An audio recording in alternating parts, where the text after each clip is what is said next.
ಒಂದು ಕಂಪನಿಗೆ ಬೇಕಾಗಿರುವಂತಹ ಪ್ರಾಕ್ಟಿಕಲ್ ಸ್ಕಿಲ್ಸ್ ಕಲಿಸ್ತೀರಿ ನೀವು? ಹೌದು, ಇನ್ಕ್ಯುಬೇಷನ್ ಸೆಂಟರ್ ತರ. ಹೇಗಂದ್ರೆ ಅವ್ರು ಬಂದ್ರೆ ಎಲ್ಲ ನಾಲೆಜ್ ತಗೊಂಡು ಎಲ್ಲ ಹ್ಯಾಂಡ್ಸ್ ಆನ್ ಮಾಡಿ ಅವರು ಒಂದು ಫೀಲ್ಡ್ ಇಂದ ನನ್ನ ಫೀಲ್ಡ್ ಸ್ವಿಚ್ ಆಗೋ ತನಕ ನಾವು ಅವ್ರಿಗೆ ಸಪೋರ್ಟ್ ಮಾಡ್ತಾ ಹೋಗ್ತೀವಿ. ಸರ್ ಏನ್ ಮಾಡೋದು ಸರ್, ನಮ್ಗೆ ಮುಗಿಸ್ಬೇಕು ಇಂಟರ್ನ್ಶಿಪ್, ಸೊ ನೀವು ಏನಾದ್ರು ಒಂದು ಕೊಡಿ, ಸರ್ಟಿಫಿಕೇಶನ್ ಕೊಡಿ, ಆ ತರ ಇದ್ರಲ್ಲಿ ಇದಾರೆ ಮೈಂಡ್ ಸೆಟ್ ಅಲ್ಲಿ.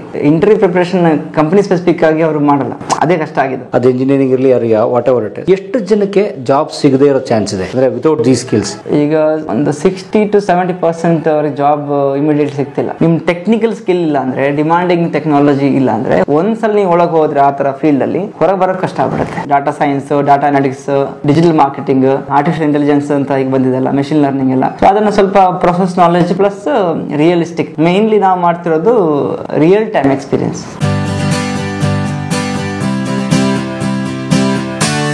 ನನ್ನ ಬಗ್ಗೆ ಹೇಳ್ಬೇಕಂದ್ರೆ, ನಾನು ಮೂಲತಃ ಉಡುಪಿ ಜಿಲ್ಲೆಯ ಕಾರ್ಕಳ ತಾಲೂಕು ಬಜಗೋಳಿ ಊರು ಅಂತಿರಂತ ಸಣ್ಣ ಒಂದು ಹಳ್ಳಿ, ಅಲ್ಲಿಂದ ನಾನು ಬಂದಿರೋದು. ನಂದು ಎಜುಕೇಶನ್ ಎಲ್ಲ ಬಂದಿರೋದು ಲೈಕ್ ಬೇಸಿಕ್ ಎಲ್ಲ ಕನ್ನಡ ಮೀಡಿಯಮಲ್ಲೇ ಮಾಡಿದ್ದು 7ನೇ ಕ್ಲಾಸ್ ತನಕ. 8ನೇ ಕ್ಲಾಸಿಂದ ಇಂಗ್ಲೀಷ್ ಸ್ವಲ್ಪ ಇಲ್ಲಿಂದ ಅಲ್ಲಿಂದ ಎಜುಕೇಷನ್ ಇಂಗ್ಲೀಷ್ ಮೀಡಿಯಮ್ಗೆ ಹೋಗಿದ್ದು. ಆಮೇಲೆ ಕಾಲೇಜೆಲ್ಲ ಕಾರ್ಕಳದಲ್ಲೇ ಮಾಡಿದ್ದು, ಭುವನೇಂದ್ರ ಕಾಲೇಜ್. ಆಮೇಲೆ ಇಂಜಿನಿಯರಿಂಗ್ ಮಾಡಿದ್ದು ಮೂಡ್ಲಿಕಟ್ಟಿ ಇನ್ಸ್ಟಿಟ್ಯೂಟ್ ಆಫ್ ಟೆಕ್ನಾಲಜಿ ಅಂತ. ಅವಾಗ ನಾನು ಹೋದಾಗ ಅವಾಗ ಅದು 2ನೇ ಬ್ಯಾಚ್, 2007 ಇಂದ 11 ತನಕ ಎಜುಕೇಷನ್ ಮಾಡಿದ್ದು ಇಂಜಿನಿಯರಿಂಗಲ್ಲಿ, ಮೆಕ್ಯಾನಿಕಲ್ ಇಂಜಿನಿಯರಿಂಗ್.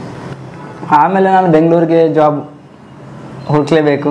ಇಲ್ಲಿ ಬಂದಾಗ ಜಾಬ್ ಬಗ್ಗೆ ಸ್ವಲ್ಪ ಕಷ್ಟ ಆಗಿತ್ತು. 2011ರಲ್ಲಿ ಎಷ್ಟೊಂದು ಇಂಟರ್ವ್ಯೂ ಕೊಟ್ಟಿದ್ದೆ, ಒಂದು 16 ಇಂದ 18 ಇಂಟರ್ವ್ಯೂಸ್ ಎಲ್ಲ. ಸೊ ರೆಫರೆನ್ಸ್ ಇಲ್ಲ, ಸಪೋರ್ಟ್ ಇಲ್ಲ, ಬ್ಯಾಕ್ಗ್ರೌಂಡ್ ಇಲ್ಲ. ಎಜುಕೇಷನ್ ಆಗಿದೆ, ಮೆರಿಟಲ್ಲಿದ್ದೆ, ಡಿಸ್ಟಿಂಕ್ಷನಲ್ಲಿ ಆಗಿತ್ತು ಎಜುಕೇಷನಲ್ಲಿ, ಅದೆಲ್ಲ ಚೆನ್ನಾಗಿದೆ.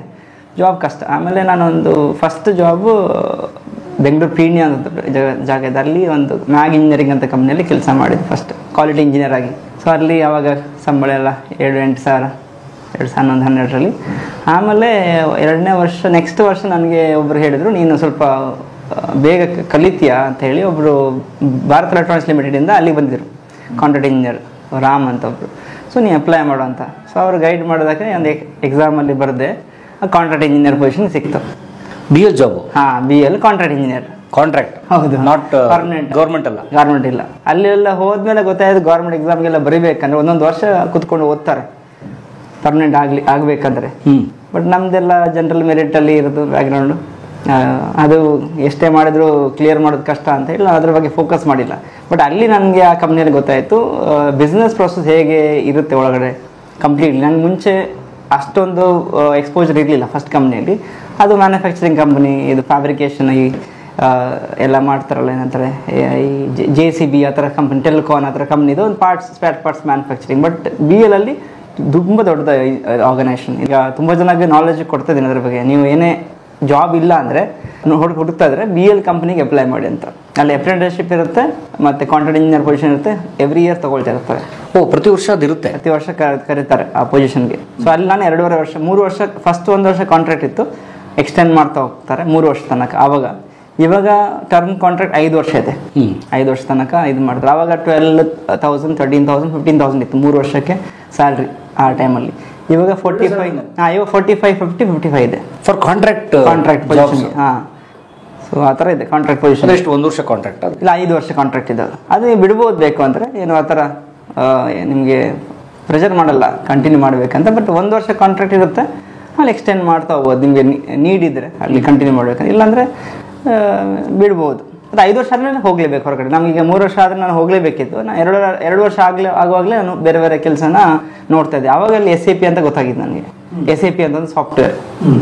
ಈಗ ಒಂದು ಪ್ರೊಸೆಸ್ ಮಾಡುವಾಗ ಬಿಸ್ನೆಸ್ಸಲ್ಲಿ ಅವರು ಅದನ್ನು ಡಾಟಾ ಮ್ಯಾನೇಜ್ ಮಾಡಲೇಬೇಕು. ಅಂದರೆ ಎನಿ ಬಿಸ್ನೆಸ್? ಹಾಂ, any business data management they should keep. ಅವರು ಈಗ ಒಂದು ಅಪ್ಲಿಕೇಶನ್ ಇಡಲೇಬೇಕು, ERP ಅಂತ ಹೇಳ್ತಾರೆ, ಎಂಟರ್ಪ್ರೈಸ್ ರಿಸೋರ್ಸ್ ಪ್ಲಾನಿಂಗ್ ಅಂತ. ಆ ಥರ ಒಂದು ಸಾಫ್ಟ್ವೇರ್ ಇಡಲೇಬೇಕು. ಅಲ್ಲಿ ಅದು ವಿಪ್ರೋದವ್ರು ಇಂಪ್ಲಿಮೆಂಟ್ ಮಾಡಿದ್ರಲ್ಲಿ. ವಿಪ್ರೋ ಕಂಪನಿ ನಿಮ್ಗೆ ಗೊತ್ತಿರುತ್ತೆ, ವಿಪ್ರೋ ಕಂಪನಿ ಫೇಮಸ್ ಕಂಪನಿ ಅಲ್ಲ, ಪ್ರೇಮ್ಜಿ ಅವರು. ಹೌದು, ಅವರು ಇಂಪ್ಲಿಮೆಂಟ್ ಮಾಡಿದ್ದು, ಅದನ್ನು ಇದು ಮಾಡಿದ್ದು ಅಲ್ಲಿ ಕಂಪ್ನಿಯಲ್ಲಿ 2008ರಲ್ಲಿ. ನಾನು 2012ರಲ್ಲಿ ಜಾಯ್ನ್ ಆಗಿದ್ದಲ್ಲ. ಅಲ್ಲಿ ಎಲ್ಲ ಅವ್ರದ್ದು ಸಿಸ್ಟಮ್ ಎಲ್ಲ ಇತ್ತು ಕರೆಕ್ಟಾಗಿ ಎಲ್ಲನೂ. ನಾವು ಜಸ್ಟ್ ಅದನ್ನು ಪ್ರೊಸೆಸ್ನ ನೋಡ್ಕೊಳ್ಳೋದು, ಕ್ವಾಲಿಟಿ ಆಕ್ಟಿವಿಟಿಗ ಏನಾದ್ರು ಹೊರಗಡೆ ತೊಗೊಂಡ್ಬರ್ತಾರೆ ಮೆಟೀರಿಯಲ್ಸ್ ಎಲ್ಲ ಪರ್ಚೇಸ್ ಮಾಡ್ತಾರಲ್ಲ, ಅದನ್ನು ನಾವು ಇನ್ಸ್ಪೆಕ್ಷನ್ ಮಾಡಬೇಕಿತ್ತು. ಮತ್ತು ಕಸ್ಟಮರ್ ಅದು ನೇವಲ್ ಸಿಸ್ಟಮಲ್ಲಿದ್ದೆ ನಾನು. So Indian naval system. So ಅದರಲ್ಲಿ ಏನೆಲ್ಲ ಅವ್ರಿಗೆ ಇನ್ಸ್ಟಾಲೇಷನ್ ಮಾಡಬೇಕು ಸೈಟ್ ಅಲ್ಲಿ ನೇವಿ ಇದರಲ್ಲಿ. ಅದೆಲ್ಲ ಪ್ರಾಡಕ್ಟಲ್ಲಿಂದ ಸಪ್ಲೈ ಮಾಡೋ ಥರ ಇತ್ತು. ನಾನು ಅದರಲ್ಲಿ ಕಸ್ಟಮರ್ ಆಫರಿಂಗಲ್ಲಿದ್ದೆ, ಇನ್ಸ್ಪೆಕ್ಷನಲ್ಲಿದ್ದೆ. ಅದರಲ್ಲಿ ನಾನು ಎಲ್ಲ ಪ್ರೊಸೆಸ್ ಕಲ್ತ್ಕೊಂಡಿದ್ದು. ಪರ್ಚೇಸಿಂಗ್ ಅಂದರೆ ಏನು, ಈಗ ಪರ್ಚೇಸಿಂಗ್ ಅಂದರೆ ತುಂಬ ಜನ ಗೊತ್ತಿರಲ್ಲ, ಇಂಜಿನಿಯರಿಂಗ್ ಮಾಡ್ತಾರೆ, ಪ್ರೊಕ್ಯೂರ್ಮೆಂಟ್ ಅಂತ ಗೊತ್ತಿರಲ್ಲ. ಹೇಗೆ ಒಂದು ಪ್ರಾಡಕ್ಟ್ನ ತೊಗೊಳ್ಬೇಕು ಹೊರಗಡೆಯಿಂದ, ಹೇಗೆ ಅದು ನೆಗೋಷಿಯೇಟ್ ಮಾಡ್ತಾರೆ ಸಪ್ಲೈಯರ್ ಜೊತೆ, ಇದೆಲ್ಲ ಇಂಡಸ್ಟ್ರಿ ಎಕ್ಸ್ಪೀರಿಯನ್ಸ್ ನಾನು ಎಂಡ್ ಟು ಎಂಡ್ ಕಲ್ತ್ಕೊಂಡೆ ಅಲ್ಲಿ. ಮೆಟೀರಿಯಲ್ ಬರೋದ್ರಿಂದ ಮೆಟೀರಿಯಲ್ ಒಂದು ಕಸ್ಟಮರ್ಗೆ ರೀಚ್ ಆಗೋ ತನಕ ಪ್ರೊಡಕ್ಷನ್ ಲೈನ್ ಕಂಟಿನ್ಯೂಸ್ ಅಲ್ಲಿ ಆಗ್ತಾ ಇರುತ್ತೆ, ಅಸೆಂಬ್ಲಿ ಸೆಕ್ಷನ್ ಅಂತ ಇರುತ್ತೆ, ಮತ್ತು ಪೇಂಟಿಂಗ್ ಸೆಕ್ಷನ್ ಎಲ್ಲನೂ ಅಲ್ಲಿ ಸಿಗುತ್ತೆ ನೋಡೋಕ್ಕೆ. ಒಂದು ಇಂಡಸ್ಟ್ರಿ ಬಿಗ್, ಅದು 9 SBUs ಇದೆ ಅಲ್ಲಿ. ಈಗ ಮಿಲಿಟರಿ ರೇಡರ್ ಅಂತಿದೆ, ಮತ್ತು ಪ್ರಿಂಟಿಂಗ್ ಇದ್ದಿದ್ದಲ್ಲ ವೋಟಿಂಗ್ ಮೆಷಿನ್ ಅಲ್ಲೇ ಆಗೋದು BL ಅಲ್ಲಿ. Completely EVM. ಹಾಂ, EVM machine completely Bharat electronics limited ಮಾಡೋದು. ಅದು ಮಾಸ್ ಮ್ಯಾನುಫ್ಯಾಕ್ಚರಿಂಗ್ ಮಾಡ್ತಾರೆ ನೀಡಿದ್ದಾಗ. ಬೇರೆ ಎಲ್ಲ ಇಯರ್ಲಿ ನಡೀತಾ ಇರುತ್ತೆ ಆ ಥರ. ಅಲ್ಲಿಂದ ನಂದು ಒಂದು ಎಕ್ಸ್ಪೀರಿಯನ್ಸ್, ನನಗೆ ಎಲ್ಲ ಇಂಡಸ್ಟ್ರಿ ಸ್ಪೆಸಿಫಿಕ್ ಎಕ್ಸ್ಪೀರಿಯನ್ಸ್ ಮತ್ತು SAP ಅಪ್ಲಿಕೇಶನ್ ಕೂಡ ಒಂದು ನಾಲೆಜ್ ಆ್ಯಡ್ ಆನ್ ಆಗಿ, ನೆಕ್ಸ್ಟ್ ನಾನು ಬೇರೆ ಕಂಪ್ನಿಗೆ ಹೋಗಬೇಕಂದ್ರೆ ಸ್ವಲ್ಪ ಅಡ್ವಾನ್ಸ್ಡ್ ಹೋಗೋಣ ಅಂತಲೇ ನಾನು ಸ್ವಲ್ಪ ಅದನ್ನು ಅಪ್ಡೇಟ್ ಮಾಡಿದ್ದು ಸ್ಕಿಲ್ಸ್ನ. ಸೊ ಅವಾಗ ಸ್ಟ್ರಗಲ್ ಮಾಡಿದ್ದೀನಿ. ಈಗ ಯಾವುದೇ ಇನ್ಸ್ಟಿಟ್ಯೂಟ್ಗೆ ಹೋದರೆ ಯಾರು ಕರೆಕ್ಟಾಗಿ ಅವೇರ್ನೆಸ್ ಕೊಡೋಲ್ಲ. ನಾನು ಒಂದು ಇನ್ಸ್ಟಿಟ್ಯೂಟ್ಲಿ ಕಲ್ತ್ಕೊಂಡೆ, ಬಟ್ ಅಲ್ಲಿ ನಂಗೆ ಸರಿಯಾಗಿ ಸಪೋರ್ಟ್ ಸಿಸ್ಟಮ್ ಇರಲಿಲ್ಲ. ಫೀಸ್ ತೊಗೊಳ್ತಾರೆ, ಬಟ್ ಆಮೇಲೆ ಸರಿಯಾಗಿ ನಿಮ್ಗೆ ಎಜುಕೇಷನ್ ಎಲ್ಲ ಅವ್ರು ಮಾಡೋದು, ಅಲ್ಲಿಗೆ ತೊಗೊಬಿಡ್ತಾರೆ. ಆಮೇಲೆ 1-2 ದಿನ 3 ದಿನ ಅವರು ಮಾಡ್ತಾರೆ, 4-5 ದಿವಸ ಅವ್ರಿಗೂ ಇಂಟ್ರೆಸ್ಟ್ ಹೋಗುತ್ತೆ. ಆಮೇಲೆ ಟ್ರೈನರ್ ಹೇಳ್ತಾರೆ, ನೀನು ನನ್ನ ಹತ್ರನೇ ಬಂದು ಕಲ್ತ್ಕೊಳ್ಳಿ ಅಂತ ಹೇಳ್ತಾರೆ.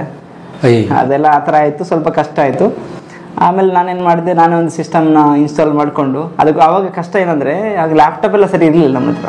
ಲ್ಯಾಪ್ಟಾಪ್ ಹೇಗಂದ್ರೆ ನನ್ನ ಫ್ರೆಂಡ್ ಲ್ಯಾಪ್ಟಾಪ್ ತೊಗೊಂಡು ಹಾರ್ಡ್ ಡಿಸ್ಕ್ನ ಒಂದು ಬೈ ಮಾಡಿ ಇನ್ಸ್ಟಾಲ್ ಮಾಡಿ ಕೆಲಸ. ಅವಾಗ ಒಂದೊಂದು ಪ್ರೊಸೆಸ್ ಮಾಡಬೇಕಾದ್ರೆ 1 ಗಂಟೆ 2 ಗಂಟೆ ಆಗ್ತಿತ್ತು. ದಿನಕ್ಕೆ 8 ಗಂಟೆ ಕೂತ್ಕೊಂಡ್ರು ಬೆಳಿಗ್ಗೆ ಸಂಜೆ ಕೆಲಸದ ಜೊತೆನೆ ಅದು ಪ್ರಾಕ್ಟೀಸ್ ಮಾಡೋಕ್ಕಾಗ್ತಿಲ್ಲ, ಅಷ್ಟು ಕಷ್ಟ ಇತ್ತು. ಅಂದರೆ ಸಾಫ್ಟ್ವೇರ್ ಅಷ್ಟು ಈಸಿ ಇರಲಿಲ್ಲ ಸಿಗೋಕ್ಕೆ. ಈಗವಾಗೆಲ್ಲ ಸಾಫ್ಟ್ವೇರ್ ಈಸಿಲಿ ಸಿಗುತ್ತೆ, ಇಮಿಡಿಯೇಟ್ಲಿ ನೀವು ಬೈ ಮಾಡ್ಬೋದಲ್ಲ, ಆ ಥರ ಇದೆ. ಅದು ಕಷ್ಟ ಇತ್ತು. ಆಗ 1.5 ವರ್ಷ ಆ ಥರ ಸ್ಟ್ರಗಲ್ ಮಾಡಿದೆ. ಆಮೇಲೆ ಲಾಸ್ಟಿಗೆ ಕಾಂಟ್ರಾಕ್ಟ್ ಮುಗಿದ್ಮೇಲೆ ಏನು ಮಾಡೋದು, ಮನೆಯಿಂದ ಪ್ರೆಷರ್ ಆಗ್ತಿತ್ತು, ಏನಾಗ್ತಿದೆ ನೆಕ್ಸ್ಟ್ ಏನಾಗ್ತಿದೆ, ವಾಪಸ್ ಬಾ ಮನೆಗೆ ಅಂತೆಲ್ಲ ಸ್ಟಾರ್ಟ್ ಮಾಡಿದರು. ಆಮೇಲೆ ನಾನು ಬಂದಿದ್ದೀನಿ, ಹೋಗಬಾರ್ದು, ಮಾಡಬೇಕೇನಾದರೂ ಅಂತ ಹೇಳಿ ಮತ್ತೆ ಪ್ರಿಪ್ರೇಷನ್ ಮಾಡಿ ಒಂದು ಕಂಪ್ನಿ ಬಂದುಬಿಟ್ಟು NTT ಡಾಟಾ ಅಂತ ಕಂಪ್ನಿಯಲ್ಲಿ ನಾನು ಇಂಟರ್ವ್ಯೂ ಕ್ರ್ಯಾಕ್ ಮಾಡಿದೆ. ಇಲ್ಲಿ ಬಸವನಗುಡಿಯಲ್ಲಿ NTT ಡಾಟಾ ಅಂತ. ಅಲ್ಲಿ ಕ್ರ್ಯಾಕ್ ಮಾಡಿದಾಗ ಅಲ್ಲಿ ಕನ್ಸಲ್ಟಿಂಗ್ ಪ್ರೊಫೈಲ್ ಅಂತ ಅವರು ಹೈರ್ ಮಾಡಿದ್ದು. ನನಗೆ ಗೊತ್ತಿರಲಿಲ್ಲ ಕನ್ಸಲ್ಟಿಂಗ್ ಅಂತೇನು, ಏನಂದರೆ ಏನು ಗೊತ್ತಿಲ್ಲ. ಡೊಮೈನ್ ಅಂದರೆ ಈಗ ಎಕ್ಸ್ಪೀರಿಯನ್ಸ್ ಏನಿದೆ ನಾನು ಮಾಡಿದ್ದು ಅದರದ್ದು ಕಂಟಿನ್ಯೂಷನ್ ಆಗುತ್ತೆ. ನಿನಗೊಂದು ಅಪ್ಲಿಕೇಶನ್ಗೆ ಹೋಗಿ ನೀನು ಕನ್ಸಲ್ಟ್ ಮಾಡಬೇಕು ಕಸ್ಟಮರ್ನ ಅಂತೆಲ್ಲ, ಅದೊಂದು ಪ್ರೊಸೆಸ್.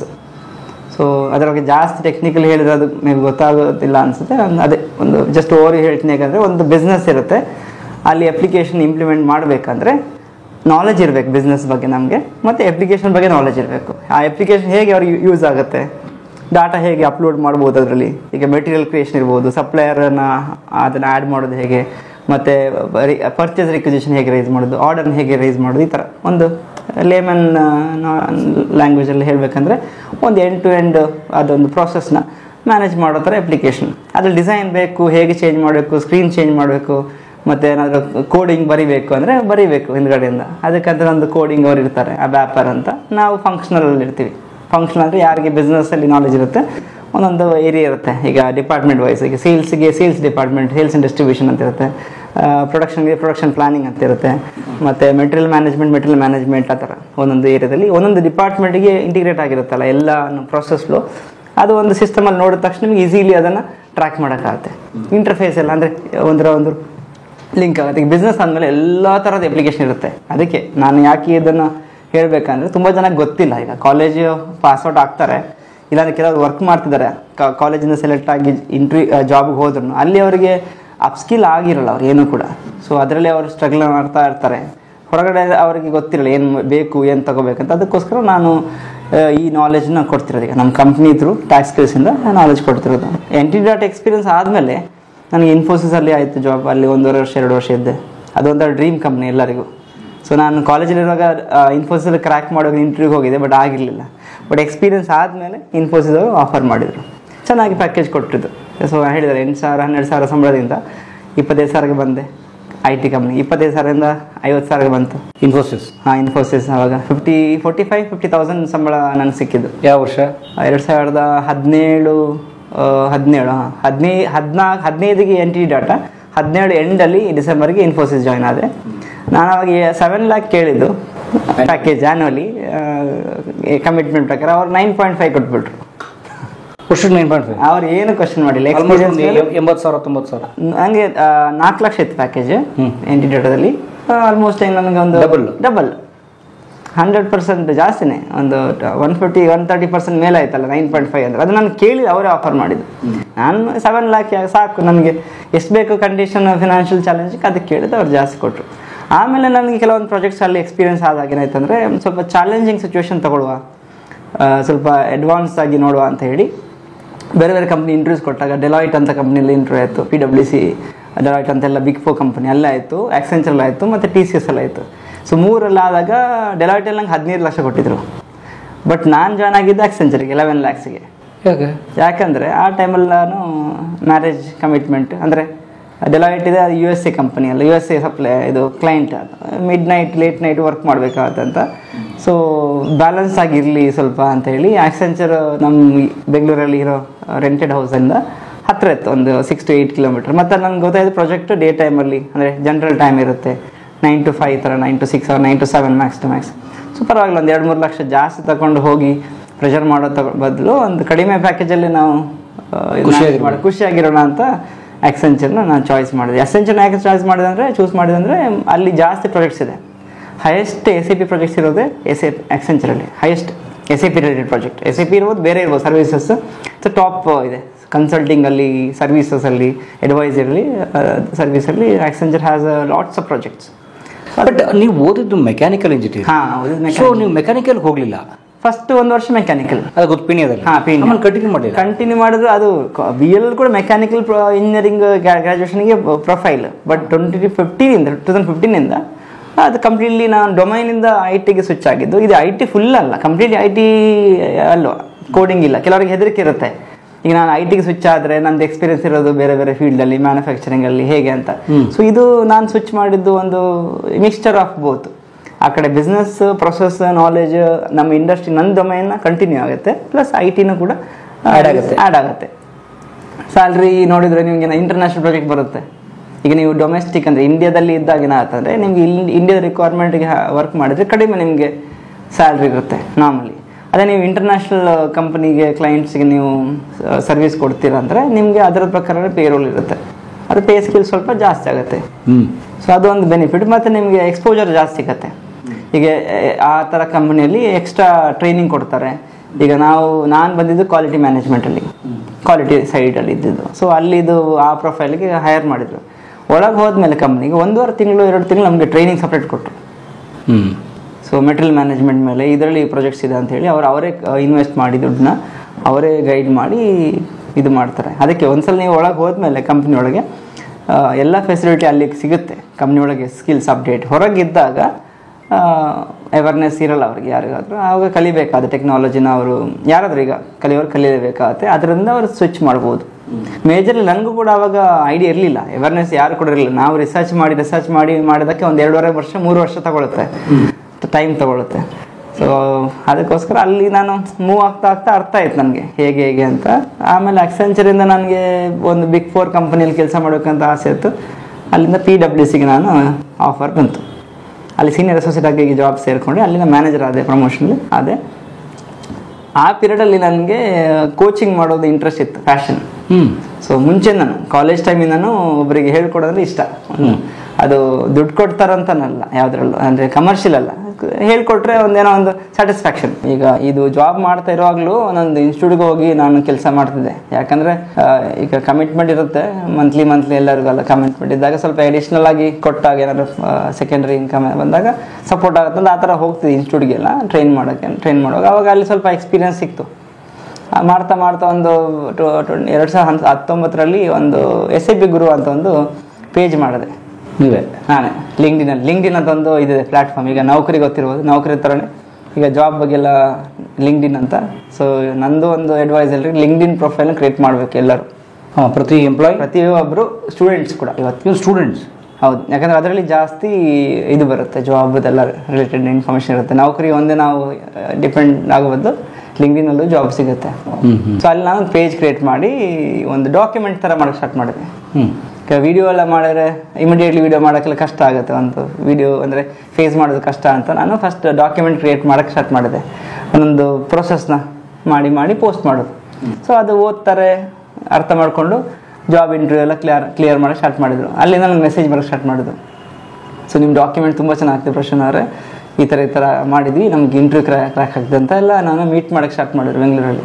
ಸೊ ಸಕ್ಸಸ್ ಶುರು ಆಯ್ತು ಅಲ್ಲಿ ಸ್ವಲ್ಪ ಮೀಟಿಂಗ್ಸ್ ಅಂತ ಒಬ್ಬೊಬ್ಬರೇ ಬರೋದು, ನಮ್ಮ ರೆಂಟೆಡ್ ಹೌಸ್ ಅಲ್ಲಿ ಮನೇಲಿರೋದು, ಮನೆ ಹತ್ರ ಎಲ್ಲ ಬರೋಕ್ಕೆ ಸ್ಟಾರ್ಟ್ ಮಾಡಿದ್ರು. ಎಲ್ಲಿ ಮನೆ ಮೀಟ್ ಮಾಡಬೇಕು, ಆವಾಗೆಲ್ಲ ಕೆಫೆ ಕಾಫಿ ಡೇ ಅಲ್ಲಿ ಇಲ್ಲಿ ಮೀಟ್ ಮಾಡೋದು.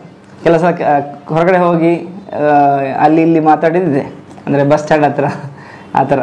ಸೊ ಯಾಕಂದರೆ ಆಫೀಸ್ ಇಲ್ಲಲ್ಲ ಅವಾಗ ಮಾತಾಡೋಕ್ಕೆಲ್ಲ, ಆ ಥರ ಮ್ಯಾನೇಜ್ ಮಾಡಿ ಒಂದಿಬ್ಬರನ್ನ ನಾನು ಆಫ್ಲೈನಲ್ಲೂ ಟ್ರೈನ್ ಮಾಡಿದ್ದೀನಿ, ಮನೆಯಲ್ಲೇ ಕರೆದು ಅವರಿಗೆ ಟ್ರೈನ್ ಮಾಡಿ ಎಲ್ಲ ಸ್ಟಾರ್ಟ್. ಆವಾಗ ನನಗೆ ಫಸ್ಟ್ ಸ್ಟೂಡೆಂಟ್ 5,000 ರೂಪೀಸ್ ಕೊಟ್ಟಿದ್ರು.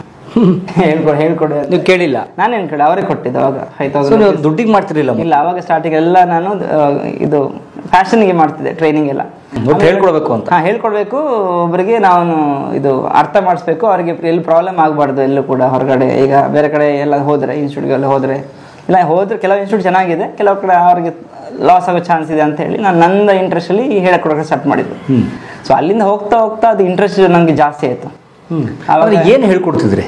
ಇದು ನಂದು ಏನು ಎಕ್ಸ್ಪೀರಿಯನ್ಸ್ ಇದೆ, ಈಗ industry specific, business knowledge, process knowledge, ಆಮೇಲೆ SAP ಅಪ್ಲಿಕೇಶನ್ ಬಗ್ಗೆ ಹೇಳ್ಕೊಡೋ ಸ್ಟಾರ್ಟ್ ಮಾಡಿದೆ. ಒಂದು ಮಾಡ್ಯೂಲ್ ಬಗ್ಗೆ, ಒಂದು ಮಾಡ್ಯೂಲ್. ಇದೆಲ್ಲ ಕಾಲೇಜಲ್ಲಿ ಹೇಳ್ಕೊಟ್ರಲ್ವಾ? ಇಲ್ಲ, ಇದೆಲ್ಲ ಯಾವುದು ಕಾಲೇಜಲ್ಲಿ ಹೇಳ್ಕೊಡಲ್ಲ. ಇದು ಇಂಟರ್ವ್ಯೂ ಸ್ಪೆಸಿಫಿಕ್. ಈಗ ಕಂಪನಿಗೆ ಈ ಉದಾಹರಣೆಗೆ ಒಬ್ಬ ಹುಡುಗ ಇಂಜಿನಿಯರಿಂಗ್ ಮುಗಿಸ್ತಾರೆ, ಅವರು ಇನ್ಫೋಸಿಸ್ಗೆ ಜಾಬ್ ಕೇಳಕ್ಕೆ ಹೋಗ್ತಾರೆ, ಅಪ್ಲಿಕೇಶನ್ ಹಾಕ್ತಾರೆ, ಅವ್ರಿಗೆ ಇದೆಲ್ಲ ಗೊತ್ತಿರಲ್ಲ. ಈ ಟೆಕ್ನಾಲಜಿ ನಾನು ಏನು ಹೇಳ್ಕೊಡ್ತೀವಿ ಈಗ ಅದು ಯಾರಿಗೂ ಅಷ್ಟು ಗೊತ್ತಿಲ್ಲ ಕಾಲೇಜ್ಗಳಲ್ಲಿಲ್ಲ. ಇಲ್ಲ, ಇದೇ ಕೆಲವೊಂದು ಕಾಲೇಜಲ್ಲಿ ಮಾಡ್ತಾರೆ ಟ್ರೈನಿಂಗ್ ಎಲ್ಲ, ಬಟ್ ಸ್ಪೆಸಿಫಿಕ್ ಟು ಇಂಡಸ್ಟ್ರಿ ಮಾಡಲ್ಲ. ಒಂದು ಬುಕ್ಕಲ್ಲಿ ಏನಿದೆ ಒಂದು ಫಾರ್ಮೆಟ್ ಮಾಡ್ತಾರೆ, ಥಿಯರಿ ಥರ ಮಾಡಿ ಕೊಡ್ತಾರೆ.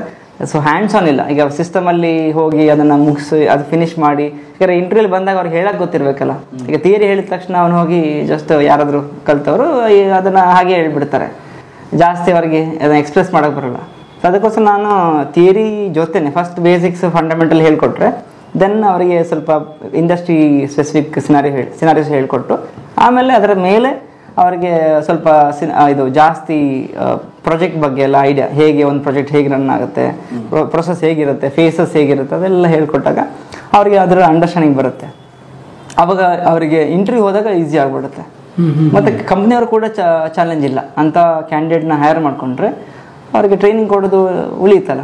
ಜಾಬ್ಗೆ ಹೋಗೋವರೇ ಇದನ್ನು ಸ್ಪೆಂಡ್ ಮಾಡಿ ಕಲ್ತ್ಕೊಂಡು ರೆಡಿಯಾಗಿ ಬರ್ತಾ ಇದ್ದಾರೆ ಅಂದರೆ ಅವ್ರನ್ನ ಫಸ್ಟ್ ಹೈರ್ ಮಾಡ್ತಾರಲ್ಲ, ಅವ್ರ ಫಸ್ಟ್ ಪ್ರಿಫರೆನ್ಸ್ ಅವ್ರಿಗೆ ಕೊಡ್ತಾರೆ. ಅಂದರೆ ಒಂದು ಕಂಪನಿಗೆ ಬೇಕಾಗಿರುವಂತಹ ಪ್ರಾಕ್ಟಿಕಲ್ ಸ್ಕಿಲ್ಸ್ ಕಲಿಸ್ತೀರಿ ನೀವು? ಹೌದು, ಪ್ರಾಕ್ಟಿಕಲ್ ಸ್ಕಿಲ್ಸ್ ಖಂಡಿತ.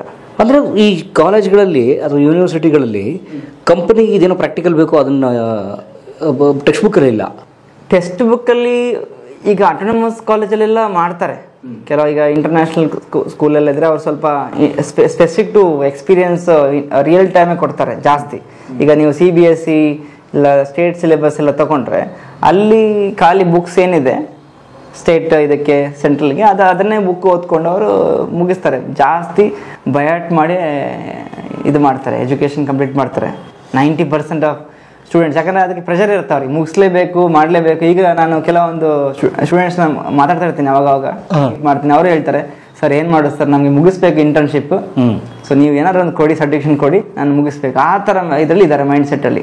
ಸೊ ನಿಮ್ಮ ಹತ್ರ ಬಂದವರು ಅದೇ ನಾವು ಕೇಳ್ತಾರೆ, ನಾವು ಅದೇ ಕೇಳ್ತೀವಿ. ಆ ಥರ ನಾವು ಮಾಡಲ್ಲ, ಖಾಲಿ ಸರ್ಟಿಫಿಕೇಶನ್ ಕೊಡಲ್ಲ. ನೀವು ಬೇಕಾದ್ರೆ ಒಂದು ಪ್ರೊಸೆಸ್ನ ಕಲೀರಿ, ಒಂದು 2 months ಕಲೀರಿ.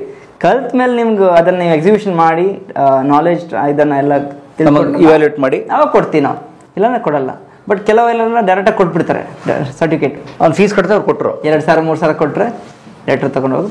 ಆದರೆ ಅಲ್ಲಿ ಕಂಪನಿಗಳು ಹೋದಾಗ ಅವ್ರ ಪ್ರಶ್ನೆ ಕೇಳ್ತಿರ್ತಾನೆ, ಆ ಸಬ್ಜೆಕ್ಟ್ಗೆ ಸಂಬಂಧ ಅಥವಾ ಆ ಪ್ರಾಕ್ಟಿಕಲ್, ಅವಾಗ ಏನು ಮಾಡ್ತಾರೆ ಇವರು? ಅದು ಪ್ರಾಬ್ಲಮ್ ಆಗುತ್ತೆ. ಈಗ ಎಷ್ಟೋ ಜನ ಸರ್ಟಿಫಿಕೇಟ್ ಮಾಡ್ತಾರೆ ಗ್ಲೋಬಲಿ, ಅಂದರೆ ಈಗ ಏನಿದೆ ಒಂದು ಸರ್ಟಿಫಿಕೇಶನ್ ಅದು ಮಾಡಿಸ್ಕೊಳ್ತಾರೆ, ಎಲ್ಲನೂ ಹೋಗಿ ಒಂದು ಎಕ್ಸಾಮ್ ಬರೀತಾರೆ. ಅದು ಅಲ್ಲೂ ಕೂಡ ಅಷ್ಟೇ, ಅವರು ಇಂಟರ್ವ್ಯೂ ಪ್ರಿಪ್ರೇಷನ್ ಕಂಪ್ನಿ ಸ್ಪೆಸಿಫಿಕ್ ಆಗಿ ಅವರು ಮಾಡಲ್ಲ. ಅದೇ ಕಷ್ಟ ಆಗಿದ್ದು. ಇಂಟರ್ವ್ಯೂ ಹೋದಾಗ ಮತ್ತೆ ಸರ್ಟಿಫೈಡ್ ಅಂತ ಹೇಳ್ತಾರೆ, ಬಟ್ ಇಂಟರ್ವ್ಯೂ ಕ್ರ್ಯಾಕ್ ಮಾಡೋಕ್ಕಾಗಲ್ಲ. ಯಾಕಂದ್ರೆ ಸ್ಕಿಲ್ ಇಲ್ಲ, ಸ್ಕಿಲ್ಸ್ ಪ್ರಾಬ್ಲಮ್ ಆಗುತ್ತೆ ಅಲ್ಲಿ. ಸೊ ಇಂಜಿನಿಯರಿಂಗ್ ಹೋಗ್ತಾರೆ ಅಥವಾ MBA ಇತ್ಯಾದಿ ಮಾಡ್ತಾರೆ, ದೇ ಕಾಂಟ್ ಕ್ಲಿಯರ್ ಇಂಟರ್ವ್ಯೂಸ್. ಇಲ್ಲ, ಅದೇ ಆಗಿದೆ. ಈಗ MBAದಲ್ಲಿ ಈಗ ನೀವು ಸಪ್ಲೈ ಚೈನ್ ಇದೆ, ಆಪರೇಷನ್ಸ್ ಇದೆ, HR ಇದೆ, ಮಾರ್ಕೆಟಿಂಗ್ ಇದೆ, ಫಿನಾನ್ಸ್ ಇದೆ. ಇದಿಷ್ಟು ಏರಿಯಾನ ಎಲ್ಲರೂ ತಗೊಳ್ತಾರೆ MBAದಲ್ಲಿ. ಒಂದು HR ತಗೊಳ್ತಾರೆ MBA, ಇಲ್ಲ ಫಿನಾನ್ಸ್ ತಗೊಳ್ತಾರೆ, ಇಲ್ಲ ಆಪರೇಷನ್ಸ್ ತಗೊಳ್ತಾರೆ, ಸಪ್ಲೈ ಚೈನ್ ತಗೊಳ್ತಾರೆ, ಇಲ್ಲಾಂದರೆ ಮಾರ್ಕೆಟಿಂಗ್ ತಗೊಳ್ತಾರೆ, ಸೇಲ್ಸ್ ಆ್ಯಂಡ್ ಮಾರ್ಕೆಟಿಂಗ್ ಸ್ಪೆಷಲೈಸೇಷನ್ ತಗೊಳ್ತಾರೆ. ಸೊ ಇಷ್ಟು ಮಾಡಿದ ಮ್ಯಾಗ ಅವ್ರೇನಾಗುತ್ತೆ, ಈಗ ಎಲ್ಲ ಬರೋರು ಕಾಲೇಜಿಗೆ ಹೈರಿಂಗ್ಗೆ ಸೇಲ್ಸಿಗೆ ತಗೊಂಡ್ಬಿಡ್ತಾರೆ, ಸೇಲ್ಸ್ ಆ್ಯಂಡ್ ಮಾರ್ಕೆಟಿಂಗ್ಗೆ. ಯಾಕಂದ್ರೆ ಅದಕ್ಕೆ ಜನ ಜಾಸ್ತಿ ಬೇಕು, ಅದಕ್ಕೆ ಜಾಸ್ತಿ ಬೇಕು, ಕಂಪನಿಗಳು ಸೇಲ್ಸ್ನವ್ರು ತುಂಬ್ಕೊಂಡ್ಬಿಡ್ತಾರೆ. ಯಾಕಂದ್ರೆ ಅದ್ರ ರಿವೆನ್ಯೂ ಜನರೇಟ್ ಮಾಡಬೇಕಲ್ಲ. ಸೊ ಅಲ್ಲಿ ಅವರಿಗೆ ಅದು ಇಷ್ಟ ಆಗಲ್ಲ ವರ್ಕ್. ಕಾಲೇಜಲ್ಲಿ ಆಫರ್ ಮಾಡಿಬಿಡ್ತಾರೆ, ಓಕೆ ನಿಮ್ದು MBA ಇದಾಗಿ ಸೇಲ್ಸ್ ಆ್ಯಂಡ್ ಮಾರ್ಕೆಟಿಂಗ್ ಅಂತ. ಅವರು ಹೋಗ್ತಾರೆ, ಒಂದು ಯಾವುದೋ ಬ್ಯಾಂಕಿಂಗ್ ಅಂತ ತಗೊಳ್ಳಿ, ಅಲ್ಲಿ ಕ್ರೆಡಿಟ್ ಕಾರ್ಡ್ ಸೇಲ್ ಮಾಡು, ಲೋನ್ ಸೇಲ್ ಮಾಡು ಅಂತ, ಇನ್ವೆಸ್ಟ್ಮೆಂಟ್ಸ್ಗಳು ಸೇಲ್ ಮಾಡು, ಅಷ್ಟು ಎಜುಕೇಶನ್ ಮಾಡಿ ಎಲ್ಲ ಮಾಡಿದ್ಮೇಲೆ ಅವರಿಗೆ ಅಲ್ಲಿ ಹೋಗಿ ನಾನು ಸೇಲ್ಸ್ ಮಾಡ್ಬೇಕಂತ ಹೇಳಿ ಅವರಿಗೆ ಮೈಂಡ್ ಎಕ್ಸೆಪ್ಟ್ ಮಾಡಲ್ಲ. ಅವಾಗ ಏನಾಗುತ್ತೆ, ಅವ್ರಿಗೆ 10-12 ಲಕ್ಷ ಪ್ಯಾಕೇಜ್ ಸಿಗುತ್ತೆ, ಬಟ್ ಟಾರ್ಗೆಟ್ ಇರುತ್ತೆ. ಟಾರ್ಗೆಟ್ಸ್ ಸೆಟ್ ಮಾಡ್ತಾರೆ, ಇಷ್ಟು ಬೇಕಂತ ಸಂಬಳ, ನೀವು ಟಾರ್ಗೆಟ್ ಸೇಲ್ ಮಾಡಿ. ಅದರಲ್ಲಿ ಅವರು ಹೋಗ್ತಾ ಹೋಗ್ತಾ ಒಳಗೆ ಟ್ರಾಪ್ ಆಗ್ಬಿಡ್ತಾರೆ. ನಿಮ್ಮ ಟೆಕ್ನಿಕಲ್ ಸ್ಕಿಲ್ ಇಲ್ಲ ಅಂದರೆ, ಡಿಮಾಂಡಿಂಗ್ ಟೆಕ್ನಾಲಜಿ ಇಲ್ಲ ಅಂದರೆ, ಹೊರಗಡೆ ಒಂದ್ಸಲ ನೀವು ಒಳಗೆ ಹೋದರೆ ಆ ಥರ ಫೀಲ್ಡಲ್ಲಿ ಹೊರಗೆ ಬರೋಕ್ಕೆ ಕಷ್ಟ ಆಗ್ಬಿಡುತ್ತೆ. ಅದಂತ ಹೇಳಿ ನಾನು ಸೇಲ್ಸ್ ಆ್ಯಂಡ್ ಮಾರ್ಕೆಟಿಂಗ್ಗೆ ಯಾರು ಹೋಗಬಾರ್ದು ಅಂತ ಹೇಳಲ್ಲ. ಹೌದು, ಅದು ಒಂದು ಫೀಲ್ಡ್ ಹೋಗಲೇಬೇಕು, ಅದರಲ್ಲೇ ರೆವೆನ್ಯೂ ಬರುತ್ತೆ ಒಂದು ಕಂಪ್ನಿಗೆ, ಅವರು ಮ್ಯಾನೇಜ್ ಮಾಡಬೇಕು. ಬಟ್ ಅದನ್ನ ಇಂಟ್ರೆಸ್ಟಿಂಗ್ ಇರೋರಿಗೆ ಮಾತ್ರ ಆ ಫೀಲ್ಡ್ನ ತಗೋಬೇಕು, ಆಫರ್ಗೆ ಕೊಡಬೇಕು. ಸುಮ್ಮನೆ ಹೋಗಿ ಒಟ್ಟು ಎಲ್ಲರಿಗೂ ಕೊಟ್ಟರೆ ಅವನಿಗೆ ಯಾರಿಗೆ ಸೇರಿದವ್ರಿಗೆ ಕಂಪ್ನಿಗೆ ಇಂಟ್ರೆಸ್ಟ್ ಇರಲ್ಲ, ಅವನು ಕಂಪ್ನಿಗೂ ಸೇಲ್ಸ್ ಮಾಡಲ್ಲ, ಅಲ್ಲಿ ಬಂದಿದ್ದವ್ರಿಗೆ ಸೀನಿಯರ್ಗೂ ಅವ್ರನ್ನ ಹ್ಯಾಂಡಲ್ ಮಾಡೋಕ್ಕಾಗಲ್ಲ ಅಂದರೆ ಅವರು ವಿದಿನ್ 3 months 6 months ಬಿಟ್ಟು ಹೋಗ್ತಾರೆ, ಜಾಬ್ ಬಿಟ್ಟು ಹೋಗ್ತಾರೆ. ಆಮೇಲೆ ಜಾಬ್ ಬಿಟ್ಟು ಹೋದ್ಮೇಲೆ ಬೇರೆ ಜಾಬಿಗೆ ಸ್ವಿಚ್ ಮಾಡೋಕೆ ಆಗಲ್ಲ. ಯಾಕಂದರೆ 3 ತಿಂಗಳಿಗೆ ಒಂದು ಕಂಪ್ನಿ ಬಿಟ್ಟರೆ ಯಾರು ಸೇರಿಸ್ಕೊಳ್ಳಲ್ಲ, ಚಾಲೆಂಜ್ ಆಗುತ್ತೆ. ಆವಾಗ ಅದೇನ 1 ವರ್ಷ ಆಗಲಿ 2 ವರ್ಷ ಆಗಲಿ ಅಂತ ಸ್ವಲ್ಪ ಪುಷ್ ಮಾಡ್ತಾ ಹೋಗ್ತಾರೆ. ಸೊ ಆ ಟೈಮಲ್ಲಿ ನಾವು ಇದನ್ನು ಅವೇರ್ನೆಸ್ ಕೊಡ್ತೀವಿ. ಹೇಗೆಂದರೆ, ನೀವು ಜಾಬ್ ಮಾಡ್ತಾ ನೀವು ಅಪ್ ಸ್ಕಿಲ್ ಮಾಡ್ಕೊಳ್ಳಿ ಟೆಕ್ನಾಲಜಿನ. ಯಾಕಂದರೆ ನಿಮಗೆ ನಾಳೆ ಒಂದು 6 months 1 year ಸ್ವಿಚ್ ಮಾಡಲೇಬೇಕು. ಡೆಸ್ಪ್ರೇಟಾಗಿ ಮಾಡಬೇಡಿ. ಈಗ ಕ್ರ್ಯಾಶ್ ಕೋರ್ಸ್ ಮಾಡ್ತಾರೆ ಒಂದು 15-20 days 30 days ಅದು ಏನಿಲ್ಲ, ಅವಾಗ ದುಡ್ಡು ಕೊಡ್ತಾರೆ, ಕ್ರ್ಯಾಶ್ ಆಗಿ ಹೇಳ್ಕೊಡ್ತಾರೆ, ಅಲ್ಲಿ ಮುಗ್ದೋಯ್ತು. ನೆಕ್ಸ್ಟ್ 2nd month ಇನ್ನೊಂದು ಬ್ಯಾಚ್ ಬಂದುಬಿಡುತ್ತೆ. ಅದು ಇದು ಚೆನ್ನಾಗಿರಲ್ಲ. ಅವಾಗ ನಾವು ಅದಕ್ಕೆ ಏನು ಮಾಡ್ತೀವಿ, ಒಂದು ಇನ್ಕ್ಯುಬೇಷನ್ ಸೆಂಟರ್ ಥರನೇ. ಹೇಗೆಂದರೆ ಅವರು ಬಂದರೆ ಎಕ್ಸ್ಪೀರಿಯನ್ಸ್ ಎಲ್ಲನೂ ಕಲ್ತ್ಕೊಂಡು ಅದನ್ನು ಎಕ್ಸ್ಪರ್ಟೈಸ್ ಆಗಿ ಎಲ್ಲ ನಾಲೆಜ್ ತೊಗೊಂಡು ಎಲ್ಲನೂ ಹ್ಯಾಂಡ್ಸ್ ಆನ್ ಮಾಡಿ 3 ತಿಂಗಳಾಗಲಿ 6 ತಿಂಗಳಾಗಲಿ 9 ತಿಂಗಳಾಗಲಿ 12 ತಿಂಗಳಾಗಲಿ ಎಷ್ಟೇ ಮಂತ್ ಆದ್ರೂ ನಾವು ಅವ್ರ ಜೊತೆ ಇರ್ತೀವಿ. ಅವರು ಒಂದು ಫೀಲ್ಡಿಂದ ನನ್ನ ಫೀಲ್ಡಿಗೆ ಸ್ವಿಚ್ ಆಗೋ ತನಕ ನಾವು ಅವ್ರಿಗೆ ಸಪೋರ್ಟ್ ಮಾಡ್ತಾ ಹೋಗ್ತೀವಿ. ಆ ಥರ ಎಂಡ್ ಟು ಎಂಡ್ ಸೊಲ್ಯೂಷನ್ ಥರ ಅವ್ರಿಗೆ ಕೊಡ್ತೀವಿ. ಅವಾಗ ಏನಾಗುತ್ತೆ, ನಮಗೂ ಒಂದು ಸ್ಯಾಟಿಸ್ಫ್ಯಾಕ್ಷನ್ ಇರುತ್ತೆ, ಒಂದಿಷ್ಟು ನಾವು ಫೀಸ್ ಸೆಟ್ ಮಾಡಿದ್ದೀವಿ ಅಂತೆ ಸ್ಟೂಡೆಂಟ್ಸಿಗೆಲ್ಲ, ಅಂದರೆ ವರ್ಕಿಂಗ್ ಅವರಿಗೆ ಪ್ರೊಫೆಷನಲ್ಗೆ. ನಮಗೆ ಒಂದು ಒಳ್ಳೆಯದು ಹೇಳೋಕ್ಕೂ ಆಗುತ್ತೆ ಹೊರಗಡೆ ಹೋದಾಗ. ನಾವಿಷ್ಟು ಟ್ರೈನಿಂಗ್ ಮಾಡಿದ್ರಲ್ಲಿ 100ರಲ್ಲಿ 80 ಜನ ಜಾಬ್ ಆಯಿತು, 20 ಜನ ಇನ್ನೊಂದು ಸ್ಲಾಟಲ್ಲಿ ನಾವು ಪುಷ್ ಮಾಡ್ತೀವಿ.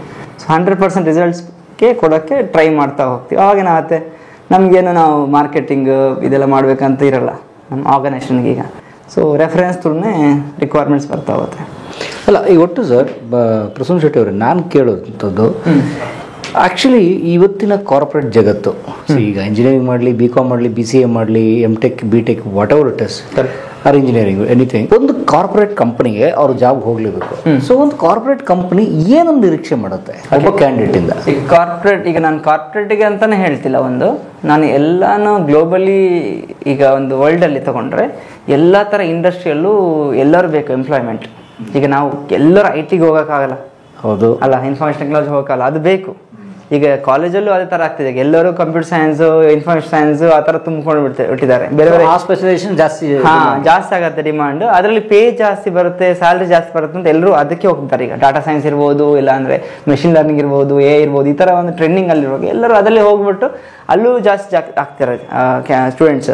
ಸೊ ನಾನು ಕಾರ್ಪೊರೇಟಿಗೆ ರೆಡಿ ಹೇಗಿರ್ಬೇಕಂದ್ರೆ, ಕಾರ್ಪೊರೇಟ್ ಲೆವೆಲ್ಗೆ ಇಲ್ಲಾಂದರೆ ಯಾವ್ದಾರ ಕಂಪ್ನಿಗೆ ರೆಡಿ ಆಗಬೇಕಂದ್ರೆ ಅವರ ಸ್ಪೆಷಲೈಸೇಷನ್ ಅವರು ಕ್ಯಾರಿ ಮಾಡೋಕ್ಕಾಗತ್ತಾ ಇಲ್ವಾ ಅಂತ ಅವರು ಡಿಸೈಡ್ ಮಾಡ್ಬೋದು.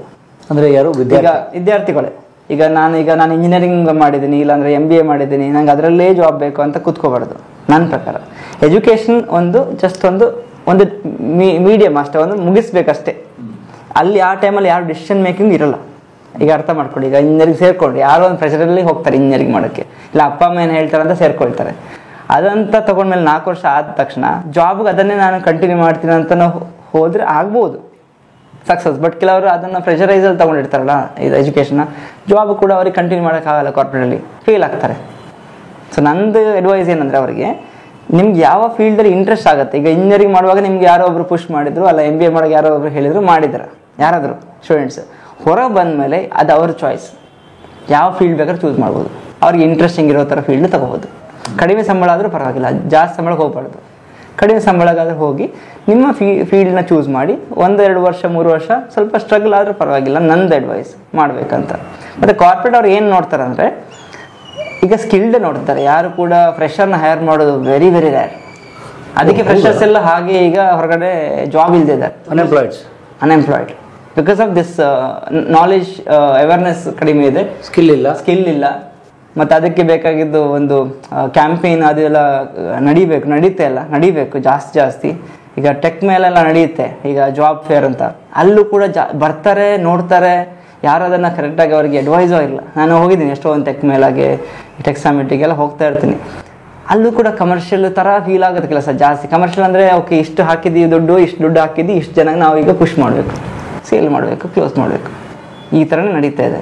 ಅದಕ್ಕೆ ಕಾರ್ಪೊರೇಟಿಗೆ ನಾವೇ ಈಗ ಎಲ್ಲರೂ ಈಗ ಹೇಗಾದರೆ ಈಗ ಎಜುಕೇಟ್ ಆಗಿದವರು, ಈಗ ವರ್ಕಿಂಗ್ ಆಗಿದವರು, ಅವರವರ ಡಿಸಿಷನ್ ಹೇಗೆ ತಗೋಬೇಕಂದ್ರೆ ಕಾರ್ಪೊರೇಟ್ ನೀಡ್ ಹೇಗಿದೆ ಅಂತ ಅವರೇ ರಿಸರ್ಚ್ ಮಾಡಬೇಕು. ಯಾರು ಈಗ ಹೆಲ್ಪ್ ಮಾಡೋಕ್ಕಾಗಲ್ಲ, ಅಷ್ಟು ಬ್ಯುಸಿ ಶೆಡ್ಯೂಲ್ ಇರುತ್ತೆ ಎಲ್ಲರಿಗೂ.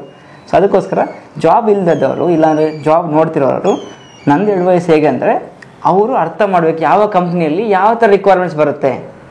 ಈಗ ನೀವು ಒಂದು ಸಿಂಪಲ್ ಎಕ್ಸಾಂಪಲ್ ತಗೊಳ್ಳಿ, ಅಂದರೆ ನಂದಿನಿ ಕಂಪನಿ, ಎಲ್ಲರೂ ನಂದಿನಿ ಗೊತ್ತು, ನಂದಿನಿ ಮಿಲ್ಕ್ ಅಲ್ಲ, ಪ್ರೊಡಕ್ಷನ್ ಮಾಡ್ತಾರೆ, ಸಪ್ಲೈ ಮಾಡ್ತಾರೆ. ಅದರಲ್ಲಿ ಯೋಚನೆ ಮಾಡಿ, ಈಗ ಎಷ್ಟು ಜನ ಎಂಪ್ಲಾಯ್ ಇರ್ಬೋದು ಒಳಗಡೆ? 1000 ಜನ ಇದ್ದಾರೆ. ಹೌದು. ಅಲ್ಲಿ ಡಿಸ್ಟ್ರಿಬ್ಯೂಷನ್ ಆಗುತ್ತೆ, ಬರುತ್ತೆ, ಲಾಜಿಸ್ಟಿಕ್ಸ್ ಇರುತ್ತೆ. ಸೊ ಅದರಲ್ಲಿ ಯಾವ್ದಾದ್ರು ಕಂಪನಿನೂ ಲಿಂಕ್ ಆಗಿರುತ್ತೆ, ಮಲ್ಟಿಪಲ್. ಈಗ ನೀವು ನಂದಿನಿ ಕಂಪನಿಗೆ ಹೋಗಿ ನಾನು ಸೇರ್ಕೊಳ್ತೀನಿ ಅಂತ ಇರಬಾರ್ದು. ನಂದಿನಿ ಕಂಪನಿ ಜೊತೆ ಬೇರೆ ಬೇರೆ ಕಂಪನಿನೂ ಲಾಜಿಸ್ಟಿಕ್ಸ್ ಅಲ್ಲಿ ಇದೆ, ಬೇರೆ ಬೇರೆ ಕಂಪನಿಯಲ್ಲಿ ಇದೆ, ಅದು ಅವೇರ್ನೆಸ್ ಇಲ್ಲ.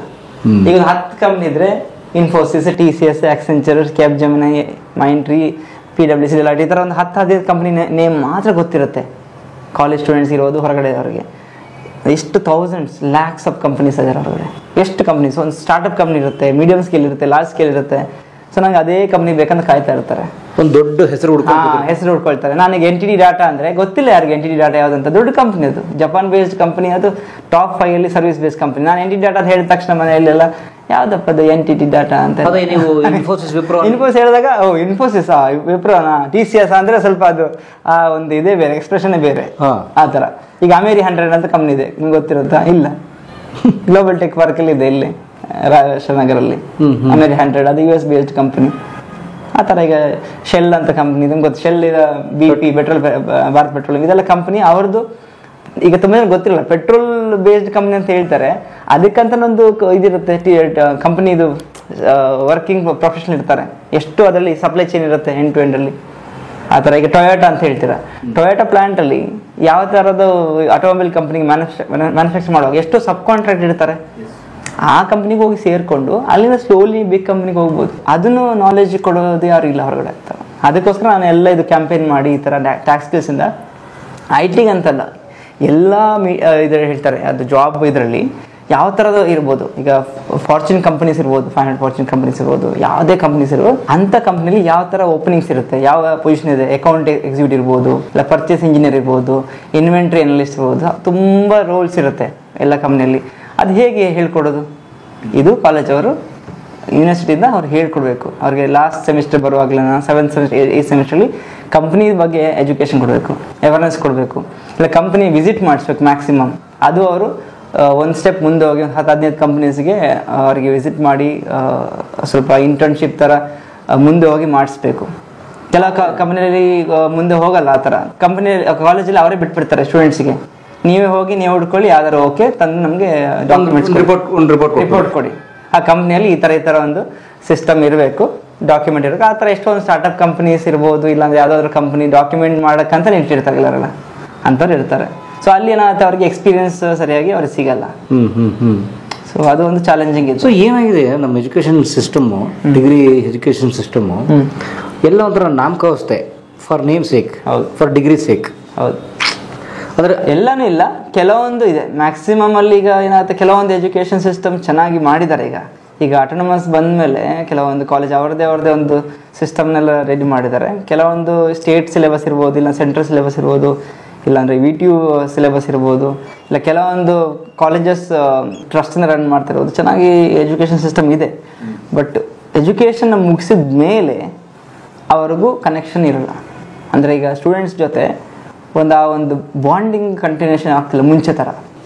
ಮುಂಚೆ ಆದರೆ ನಮಗೆ ಒಂದು ಕಾಲೇಜ್ ಹೋಗಿದ ತಕ್ಷಣ ಅವ್ರು ಲೆಕ್ಚರ್ಸ್ ಎಲ್ಲ ಕೇಳೋದು ನಮ್ಮನ್ನು ಜಾಬ್ ಆಯಿತಾ ಅದೆಲ್ಲ ಎಲ್ಲ ಇತ್ತು. ನಮ್ಮದು ಪರ್ಸನಲ್ ಟಚ್ ಇತ್ತು. ಪರ್ಸನಲ್ ಟಚ್ ಇತ್ತು, ಕೇಳ್ತಿದ್ರು. ಅಷ್ಟು ಕಮರ್ಷಿಯಲ್ ಇರಲಿಲ್ಲ ಆ ಟೈಮಲ್ಲಿ. ಪರ್ಸನಲ್ ಟಚ್ ಕಮ್ಮಿ ಆಗಿದೆ, ವರ್ಚುವಲಿ ನಡೆಯುತ್ತೆ. ಕೆಲವರು ಕಾಲೇಜಿಗೆ ಹೋಗಲ್ಲ, ಮನೆಯಿಂದನೇ ಕುತ್ಕೊಂಡಿರ್ತಾರೆ. ಅವ್ರು ಎಷ್ಟು ಮಾಡ್ತಾರೆ ಏನು ಮಾಡ್ತಾರೆ ಗೊತ್ತಿಲ್ಲ. ಲಾಸ್ಟಿಗೆ ಆಟೋಮೇಷನ್ ಮಾಡಿರ್ತಾರೆ, ಎಕ್ಸಾಮ್ ಮಾಡಿಸ್ತಾರೆ. ಸೊ ಏನಾಗುತ್ತೆ, ಆ ಒಂದು ಪರ್ಸನಲ್ ಟಚ್ ಇಲ್ಲದೆ ಅವರಿಗೆ ಆ ಒಂದು ಎಕ್ಸ್ಪೀರಿಯನ್ಸ್ ಜಾಸ್ತಿ ಸಿಗ್ತಿಲ್ಲ. ಸೊ ತುಂಬ ಕಾಪಿ ಪೇಸ್ಟ್ ಆಗ್ತಿದೆ. ಇದಿಷ್ಟಿದೆ, ಚಾಟ್ GPT ಇದೆ, ಟೈಪ್ ಮಾಡೋದು ಬರುತ್ತೆ, ಕಾಪಿ ತಗೊಂಡು ಇಲ್ಲಿ ಕಾಡು. ಸೊ ಅವ್ರದ್ದು ಮೈಂಡ್ ಅನಾಲಿಟಿಕಲ್ ಸ್ಕಿಲ್ಸ್, ಯೋಚನೆ ಮಾಡೋ ಇದೆಲ್ಲ ಶಕ್ತಿ ಕಮ್ಮಿ ಆಗ್ತಾ ಹೋಗ್ತಿದೆ ಬಿಕಾಸ್ ಆಫ್ ಟೆಕ್ನಾಲಜಿ ಬೆಳೀತಾ ಇರುವಾಗ. ನಿಮ್ದು ಟ್ಯಾಗ್ ಸ್ಕಿಲ್ಸ್ ಸಂಸ್ಥೆ ಇದೆಯಲ್ಲ, ನೀವು ಇಷ್ಟು ಸಮಸ್ಯೆಗಳನ್ನು ಗಮನಿಸಿದ್ರಿ. ಅಂದ್ರೆ ಈಗ ಪಾಸ್ಔಟ್ ಆಗಿ ಬರ್ತಿರೋ ವಿದ್ಯಾರ್ಥಿಗಳ ಹತ್ರ ಕಾರ್ಪೊರೇಟಿಗೆ ಬೇಕಾಗಿರೋ ಸ್ಕಿಲ್ ಇಲ್ಲ, ಬರೀ ಡಿಗ್ರಿ ಇದೆ ಅಂತ. ಸೊ ಈಗ ನೀವು ಆಕ್ಚುಲಿ ಕಾರ್ಪೊರೇಟ್ ಏನು ಬೇಕು ಅಂತ ಹೇಗೆ ಕಂಡುಕೊಂಡ್ರಿ? ನನಗೆ ಒಂದು 5-6 ಈಗ ನಾನು ಟೋಟಲಿ 8 ಕಂಪನೀಸ್ ಕೆಲಸ ಮಾಡಿದ್ದೀನಿ ಪರ್ಮನೆಂಟ್ ರೋಲಲ್ಲಿ. ಆಮೇಲೆ ಬೇರೆ ಬೇರೆ ಕ್ಲೈಂಟ್ಸ್ಗೆ ನಾನು ಸರ್ವಿಸ್ ಕೊಟ್ಟಿದ್ದೀನಿ. ಮಲ್ಟಿಪಲ್ ಕ್ಲೈಂಟ್ಸ್, ಇಂಟರ್ನ್ಯಾಷನಲ್ ಕ್ಲೈಂಟ್ಸ್ಗೂ ನಾನು ಕೊಟ್ಟಿದ್ದೀನಿ, ಮತ್ತು ಇಂಡಿಯನ್ ಕಂಪನೀಸ್ಗೂ ಸರ್ವಿಸ್ ಕೊಟ್ಟಿದ್ದೀನಿ. ಸೊ ಎಲ್ಲ ಕಂಪ್ನಿಯಲ್ಲಿ ಇಂಟ್ರಾಕ್ಷನ್ ಆದಾಗ ನನಗೆ ತುಂಬ ನಾಲೆಜ್ ಜಾಸ್ತಿ ಗ್ಯಾದರ್ ಮಾಡಿದೆ. ಮತ್ತು ನನ್ನದು ಎಕ್ಸ್ಪೀರಿಯನ್ಸ್ ಹೇಗಿತ್ತಂದರೆ, ನಾನು ಎಲ್ಲ ರಿಕ್ವೈರ್ಮೆಂಟ್ನ ಎಕ್ಸೆಪ್ಟ್ ಮಾಡ್ತಿದ್ದೆ. ಈಗ ಕೆಲವು ಕಂಪ್ನಿಯಲ್ಲಿ ಯಾರು ಹೇಳಿದ ತಕ್ಷಣ ಇಲ್ಲ ನಾನು ಮಾಡಲ್ಲ ಅಂತ ಹೇಳ್ತಾರೆ ಎಂಪ್ಲಾಯೀಸ್. ಬಟ್ ನನಗೆ ಆಪರ್ಚುನಿಟಿ ಸಿಕ್ಕಿದಾಗ, ಯಾರು ಕೊಟ್ಟಾಗ ನಾನು ಮಾಡ್ತಿದ್ದೆ. ಶಾರ್ಟ್ ಟೈಮಲ್ಲಿ ಒಂದು 8ರಿಂದ 10 ವರ್ಷ ಎಕ್ಸ್ಪೀರಿಯನ್ಸಲ್ಲಿ ಈಗ within that time I got, ನಂಗೆ ತುಂಬ ಅದು ಎಕ್ಸ್ಪೋಜರ್ ಸಿಕ್ತು, ಮಲ್ಟಿಪಲ್ ಥಿಂಗ್ಸ್. ಅವಾಗ ಎಲ್ಲ ಕಾರ್ಪೊರೇಟ್ ಲೆವೆಲ್ದು ನಾಲೆಜ್ನ ನಂಗೆ ಕನೆಕ್ಟ್ ಆಗಿ, ಮತ್ತು ನನ್ನ ಕಮ್ಯುನಿಟಿ ನಾನು ಹೇಗೆ ಅಂದರೆ ಬಿಲ್ಡ್ ಮಾಡ್ತಾ ಇರ್ತೀನಿ. ನಾನು ಲಿಂಕ್ಡ್ಇನಲ್ಲಿ ಈಗ ನೀವು ನೋಡಿದರೆ ಆಲ್ಮೋಸ್ಟ್ ಒಂದು 18,000 ಜನ ನನ್ನ ಕನೆಕ್ಷನ್ಸ್ ಇದ್ದಾರೆ. ಆ ಥರ ಯೂಟ್ಯೂಬ್ ಚಾನಲ್ ಮಾಡಿದ್ದೀನಿ, ಅಲ್ಲಿ ಒಂದು 10,000 ಜನ ಸಬ್ಸ್ಕ್ರೈಬರ್ ಆಗಿದ್ದಾರೆ. ಆ ಥರ ಸೊ ಕನೆಕ್ಟ್ ಮಾಡ್ತೀನಿ ನಾನು ಜಾಸ್ತಿ, ಮತ್ತು ಮೀಟ್ ಮಾಡ್ತಾ ಇರ್ತೀನಿ ನಾನು ಜಾಸ್ತಿ, ಮತ್ತು ಬೇರೆ ಬೇರೆ ಕಂಪ್ನಿಯವ್ರ ಜೊತೆ ವರ್ಕ್ ಮಾಡೋರ ಜೊತೆ ಮಾತಾಡ್ತಾ ಇರ್ತೀನಿ. ಆವಾಗ ನನಗೆ ನಾಲೆಜ್ ಜಾಸ್ತಿ ಆಗ್ತಾ ಹೋಗುತ್ತೆ. ಇಂಡಸ್ಟ್ರಿ, ಎಲ್ಲ ಥರದ್ದು ಇಂಡಸ್ಟ್ರಿ, ಮತ್ತು ಬೇರೆ ಬೇರೆ ಕಂಟ್ರಿ ಅವ್ರ ಜೊತೆ ಕನೆಕ್ಟ್ ಮಾಡ್ತೀನಿ. ಈಗ ಇಟಲಿ ಇರ್ಬೋದು, UK ಇರ್ಬೋದು, UAE ಇರ್ಬೋದು, ಕತಾರ್ ಇರ್ಬೋದು, ಓಮನ್ ಇರ್ಬೋದು, US ಇರ್ಬೋದು, ಇಲ್ಲ ಇವನ್ ಸೌದಿ ಅರೇಬಿಯಾ, ಇವನ್ ಸ್ಮಾಲ್ ಕಂಟ್ರಿ ನಿಮ್ಗೆ ಹೆಸರು ಗೊತ್ತಿರ್ಬೋದು, ಬ್ರುನೈ ಅಂತ ಒಂದು ಕಂಟ್ರಿ ಜೊತೆ ನಂಗೆ ಕನೆಕ್ಟ್ ಆಗಿತ್ತು, ಮತ್ತು ಕ್ಯಾಮ್ರೂನ್ ಅಂತ ಕಂಟ್ರಿ ಜೊತೆ ಬೇರೆ ಬೇರೆ ಕನೆಕ್ಟಿವಿಟಿ ನನಗೆ ಲಿಂಕ್ಡ್ಇನಲ್ಲಿ ಆಗ್ತಾ ಇರುತ್ತೆ, ಮೀಟ್ ಮಾಡ್ತೀವಿ ಆ ಥರ. Very nice. ಸೊ ನಿಮ್ಗೆ ಗೊತ್ತು ಎಕ್ಸಾಕ್ಟ್ಲಿ ಆ್ಯಕ್ಚುಲಿ ಕಾರ್ಪೊರೇಟ್ಸ್ ಅಥವಾ ಇಂಡಸ್ಟ್ರಿ ಏನು ಎಕ್ಸ್ಪೆಕ್ಟ್ ಮಾಡ್ತಿದೆ ಅಂತ? ಎಕ್ಸ್ಪೆಕ್ಟ್ ಮಾಡೋದು ಗೊತ್ತು. ಈಗ ಆಲ್ಮೋಸ್ಟ್ ನನಗೆ ಗೊತ್ತಾಗಿದೆ ಏನೇನು ಎಕ್ಸ್ಪೆಕ್ಟೇಷನ್ ಇದೆ ಅಂತ. ಅದ್ರ ಪ್ರಕಾರ ನಾವೀಗ ಸಪೋರ್ಟ್ ಮಾಡ್ತಾ ಹೋಗ್ತಿದ್ವಿ, ಡ್ರೈವ್ ಮಾಡ್ತಾ ಹೋಗ್ತಿದ್ವಿ, ನಾಲೆಜ್ ಶೇರಿಂಗ್ ಎಲ್ಲ ಕೊಡ್ತಾ ಹೋಗ್ತೀವಿ. ಈಗ ನಿಮ್ಮ ಹತ್ರ ಈಗ ನಿಮ್ಮ ಟ್ಯಾಗ್ ಸ್ಕಿಲ್ಸ್ ಕಂಪ್ನಿ ಇದೆಯಲ್ಲ, ಸೊ ಯುವರ್ ಅನ್ ಅಕಾಡೆಮಿ ನಾವು, where you teach skills for degree holders. ಹೌದು. ಏನು ಕಲಿಸ್ತೀರಿ? ನಾನು ಸ್ಟಾರ್ಟ್ ಮಾಡಿದ್ದು ನಂದು ಟೆಕ್ನಾಲಜಿ SAPಯಲ್ಲಿ. ಸೊ ಫಸ್ಟ್ಗೆ SAPಯಿಂದ ನಾವು ಕೋಚಿಂಗ್ ಮಾಡೋಕ್ಕೆ ಸ್ಟಾರ್ಟ್ ಮಾಡಿದ್ವಿ, ಯಾಕಂದ್ರೆ ನಂದು ಎಕ್ಸ್ಪೀರಿಯನ್ಸ್ನೇ ಎಲ್ರಿಗೂ ಹೇಳ್ತಾ ಹೋಗೋಣ ಅಂತ. ಆಮೇಲೆ ಸ್ಲೋಲಿ ನಮ್ಮ ಟೀಮ್ ಬಿಲ್ಡ್ ಆಯಿತು. ಇನಿಷಿಯಲ್ ನಾವು 4 ಜನ ಎಂಪ್ಲಾಯ್ ಇದ್ವಿ. 4 ಜನ ಎಂಪ್ಲಾಯಲ್ಲಿ ಕೋಚ್ ಮಾಡ್ತಾ ಹೋಗಿದ್ವಿ ಟ್ಯಾಕ್ಸ್ ಸ್ಕಿಲ್ಸಲ್ಲಿ. ಲಾಸ್ಟ್ ನವಂಬರ್ಗೆ ನಾನು ಕಾರ್ಪೊರೇಟ್ ಕೆಲಸನ ಬಿಟ್ಟೆ. 23 ನವಂಬರ್ 15ಗೆ ನಂದು ಲಾಸ್ಟ್ ವರ್ಕಿಂಗ್ ಡೇ PwC ಆಯಿತು. ಒಳ್ಳೆ ಕಂಪ್ನಿ PwC. ಎಕ್ಸ್ಪೀರಿಯನ್ಸ್ ಹೇಗಂದರೆ ಮ್ಯಾನೇಜ್ಮೆಂಟ್ ರೋಲು ಪ್ಲಸ್ ಟೆಕ್ನಾಲಜಿ ಎಲ್ಲನೂ ಅಲ್ಲಿ ಎಕ್ಸ್ಪೋಜರ್ ಆಗುತ್ತೆ. ಅಷ್ಟು ಲೆವೆಲಲ್ಲಿ ನಾನು ಒಂದು 2.5 ಇಯರ್ಸಲ್ಲಿ ಒಂದು ಎಕ್ಸ್ಪೀರಿಯನ್ಸ್ ತೊಗೊಂಡ್ಬಿಟ್ಟೆ. ನಾನೀಗ ಕೆಲಸ ಬಿಟ್ಬಿಟ್ಟು ಏನಾದರೂ ಬೇರೆ ಕಡೆ ಹೋದ್ರು ಇಂಡಿಪೆಂಡೆಂಟ್ಲಿ ಮಾಡ್ಬೋದಂತ ಒಂದು ಎಕ್ಸ್ಪೋಜರ್ ಆಯಿತು. ಬಟ್ ಅಷ್ಟೇ ಪ್ರೆಷರ್ ಇರುತ್ತೆ ಟು ಎಲ್ಲ ಅದು ಮುಗಿಸ್ಬೇಕಂದ್ರೆ. ಅಲ್ಲಿ ಬಿಟ್ಟ ಮೇಲೆ ನಂದು ಟೀಮ್ನ ಎಕ್ಸ್ಪಾಂಡ್ ಮಾಡೋಕ್ಕೆ ಸ್ಟಾರ್ಟ್ ಮಾಡಿದೆ. ಹೇಗಂದರೆ ಬೇರೆ ಬೇರೆ ಟೆಕ್ನಾಲಜಿನ ಆ್ಯಡ್ ಮಾಡ್ತಾ ಹೋಗೋಣ. ಈಗ ಡಾಟಾ ಅನಾಲಿಟಿಕ್ಸ್ ಇರ್ಬೋದು, ಡಾಟಾ ಸೈನ್ಸ್ ಇರ್ಬೋದು, ಇಲ್ಲಾಂದರೆ ಪೈಥಾನ್ ಇರ್ಬೋದು, ಇಲ್ಲಾಂದರೆ ಫುಲ್ ಸ್ಟಾಕ್ ಡೆವಲಪ್ಮೆಂಟ್ ಇರ್ಬೋದು, ಮತ್ತು AI ಇರ್ಬೋದು. ಆ ಥರ ಸುಮಾರು ಟೆಕ್ನಾಲಜಿ. ಮತ್ತು ಈಗ ERP ಅಂದರೆ SAP ಅಂದರೆ ERP ಒಂದು, ಅದು ನಂದು ಯೂಟ್ಯೂಬಲ್ಲಿ ಎಲ್ಲ ಸುಮಾರು ವೀಡಿಯೋಸ್ ಹಾಕಿದ್ದು ನಾನು. ಪ್ರಶಾಂತ್ ಶೆಟ್ಟಿ ಟ್ಯಾಕ್ಸ್ ಸ್ಕಿಲ್ಸ್ ಅಂತ ಯೂಟ್ಯೂಬಲ್ಲಿ ನೋಡಿ ತುಂಬ ವೀಡಿಯೋಸ್ ನೋಡ್ಬೋದು, ಅದನ್ನು ಚೆಕ್ ಮಾಡಿ. ಸೊ ಆ ಥರ ಒಂದೊಂದೇ ಕೋರ್ಸ್ನ ನಾವು ಆ್ಯಡ್ ಮಾಡ್ತಾ ಹೋಗ್ತೀವಿ. ಒಂದೇ ಸಲ ಎಲ್ಲ ಕೋರ್ಸ್ ಆ್ಯಡ್ ಮಾಡಿದರೆ ಅದು ಕಲಿಯೋವರೆಗೂ ಕನ್ಫ್ಯೂಸ್ ಆಗುತ್ತೆ. ಸೊ ಯಾವ್ದು ನೀಡ್ ಇದೆ, ಈಗ ಯಾವ ಥರ ಟೆಕ್ನಾಲಜಿ ಬೇಕು ಅದನ್ನಷ್ಟೇ ನಾವು ಆ್ಯಡ್ ಮಾಡ್ತಾ ಹೋಗ್ತೀವಿ. ಮತ್ತು ಯಾವ್ದು ಡಿಮಾಂಡಿಂಗ್ ಅಂದರೆ ಈಗ ಕುತ್ಕೊಂಡು ಅವ್ರಿಗೆ ಹೇಳ್ಕೊಡ್ಬೇಕು ಈ ಥರ ಟೆಕ್ನಾಲಜಿನ. ಈಗ ನೀವು C++, ಜಾವಾ, ಇಲ್ಲಾಂದರೆ ಇದಿದೆ ಎಲ್ಲ, ಅದು ಈಗ ನೀವು ಹೊರಗಡೆ ಹೋಗಿ ನೋಡಿ ಸಿಗುತ್ತೆ. ತುಂಬ ಈಗ ಓಪನ್ ಪ್ಲ್ಯಾಟ್ಫಾರ್ಮ್ ಇದೆ, ಸೋರ್ಸ್ ಇದೆ. ಬಟ್ ಕೆಲವೊಂದು ಟೆಕ್ನಾಲಜಿ ಇಲ್ಲ ಓಪನ್ ಆಗಿ, ಅದನ್ನು ನಾವು ಆನ್ಬೋರ್ಡ್ ಮಾಡಿ ನಮ್ಮ ಟೆಕ್ನಾಲಜಿಯಲ್ಲಿ ಇದೆ ಟ್ಯಾಕ್ಸ್ ಸ್ಕಿಲ್ಸಲ್ಲಿ ಅಲ್ಲಿಂದ ನಾವು ಗೈಡ್ ಮಾಡ್ತಾ ಹೋಗ್ತಿದ್ದೀವಿ. ಅಂದರೆ ಏನು ಉದಾಹರಣೆಗೆ ಈಗ ನೀವು ಕಲಿಸುವಂಥದ್ದು SAP ಜೊತೆಗೆ ಈ ಎಲ್ಲ ಹೇಳಿದಷ್ಟು ಕಲಿಸ್ತೀರಿ? ಅದು ಕಳಿಸ್ತೀವಿ. Data science, data analytics, digital marketing, ಆಮೇಲೆ ಇದು ಈಗ ಆರ್ಟಿಫಿಷಿಯಲ್ ಇಂಟೆಲಿಜೆನ್ಸ್ ಅಂತ ಈಗ ಬಂದಿದೆಲ್ಲ, ಮೆಷಿನ್ ಲರ್ನಿಂಗ್ ಎಲ್ಲ. ಸೊ ಕೆಲವೊಂದು ಕಂಪ್ನಿಯಲ್ಲಿ ಅದು ಕೂಡ ಕೇಳ್ತಾರೆ, ಆ್ಯಡ್ ಆನ್ ಥರ, ಅಂದರೆ ಎಕ್ಸ್ಟ್ರಾ ಒಂದು ಟೆಕ್ನಾಲಜಿ ಆ್ಯಡ್ ಮಾಡಬೇಕು ನಿಮ್ಮ ಪ್ರೊಫೈಲ್ಗೆ ಅಂತ. ಸೊ ಅದನ್ನು ಸ್ವಲ್ಪ process knowledge plus realistic, mainly ನಾವು ಮಾಡ್ತಿರೋದು real time experience, hands on, ಅದು ಮೇನ್ ಬೇಕಾಗುತ್ತೆ. ಯಾಕಂದರೆ ಥಿಯರಿಟಿಕಲ್ ಕನ್ವೆನ್ಷನಲಿ ಹೇಳ್ಕೊಟ್ರೆ ಅವರಿಗೆ ಅದು ತಲೆ ಇರಲ್ಲ. ಅವರಿಗೆ ಅರ್ಥ ಆಗಬೇಕಂದ್ರೆ ಒಂದು ರಿಯಲಿಸ್ಟಿಕ್ ಒಂದು ಪ್ರಾಡಕ್ಟ್ನ ತಗೋ. ಈಗ ಎಕ್ಸಾಂಪಲ್ ನೀವು ಇದು ತೊಗೊಂಡ್ರೆ, ಇದು ಮೌಸ್ ಅಲ್ವಾ, ಇದ್ರಲ್ಲಿ ಏನೇನು ಪಾರ್ಟ್ಸ್ ಇದೆ ನೋಡಿ. ಈಗ ಇದರಲ್ಲಿ ಸುಮಾರು ಪಾರ್ಟ್ಸ್ ಇದೆ ಅಲ್ವಾ. ಇಲ್ಲಿ ಕ್ಲಿಕ್ ಮಾಡಿದ್ರೆ ರೈಟ್ ಕ್ಲಿಕ್, ಲೆಫ್ಟ್ ಕ್ಲಿಕ್, ಇಲ್ಲಿ ನಿಮಗೆ ಹಾಕಿರೋದು, ಸೆಲ್ ಹಾಕಿದಿರೋದು, ಇಲ್ಲಿ ಆನ್ ಆಫ್ ಇರೋದು, ಈ ಥರ ಎಲ್ಲ ಆಪ್ಷನ್ ಇದೆಲ್ಲ. ಸೊ ಇದನ್ನೆಲ್ಲ ನೀವು ಒಂದು ಅಸೆಂಬ್ಲಿ ಮಾಡಬೇಕಂದ್ರೆ ನೀವೆಲ್ಲ ರಾ ಪಾರ್ಟ್ಸ್ ತರಬೇಕು ಹೊರಗಡೆ, ತಂದೆಲ್ಲ ಅಸೆಂಬ್ಲಿ ಮಾಡಬೇಕು, ಇಲ್ಲಿ ಟೆಸ್ಟ್ ಮಾಡಬೇಕು. ದೆನ್ ಎಲ್ಲ 100 ನಂಬರ್ ಬೇಕು, 200 ನಂಬರ್ ಬೇಕು, ಕಸ್ಟಮರ್ ತೊಗೊಳ್ತಾರೆ, ಡಿಸ್ಟ್ರಿಬ್ಯೂಟರ್ ಹೋಗ್ತಾರೆ, ಅಲ್ಲಿ ಅವರು ಒಂದು ಲ್ಯಾಪ್ಟಾಪ್ ಜೊತೆ ಕೊಡ್ಬೋದು, ಇಲ್ಲಾಂದರೆ ಸಪ್ರೇಟಾಗಿ ಬೈ ಮಾಡೋದು ಇರ್ಬೋದು. ಇದು ಪ್ರೊಸೆಸ್ ನಾಲೆಜ್ ಯಾರಿಗೆ ಗೊತ್ತಿಲ್ಲ. ಇದು ಈಗ ಇದರ ತೊಗೊಂಡ್ರೆ ನಾನು ಟೆಕ್ನಿಕಲಿ ಹೇಳಲ್ಲ ಜಾಸ್ತಿ, ಬಿಲ್ ಆಫ್ ಮೆಟೀರಿಯಲ್ ಅಂತ ಹೇಳ್ತಾರೆ. ಟೆಕ್ನಾಲಜಿ ಬಿಲ್ ಆಫ್ ಮೆಟೀರಿಯಲ್ ಅಂದರೆ ಒಂದು ಇದನ್ನು ರೆಡಿ ಮಾಡಬೇಕಾದ್ರೆ ಇದೆಲ್ಲ ಕಾಂಪೊನೆಂಟ್ಸು ಅದನ್ನು ಸೇರ್ಕೊಂಡಿದೆ, ಅದನ್ನು ಸಿಸ್ಟಮಲ್ಲಿ ಅಪ್ಡೇಟ್ ಮಾಡಬೇಕು. ಸೊ ನಾವೊಂದು ಎಕ್ಸಾಂಪಲ್ ಕೊಟ್ಟು ಹೇಳಬೇಕು. ಈಗ ಎಕ್ಸಾಂಪಲ್ ಕೊಟ್ಟು ಹೇಳಿದಾಗ ಬೇಗ ಅರ್ಥ ಆಗುತ್ತೆ.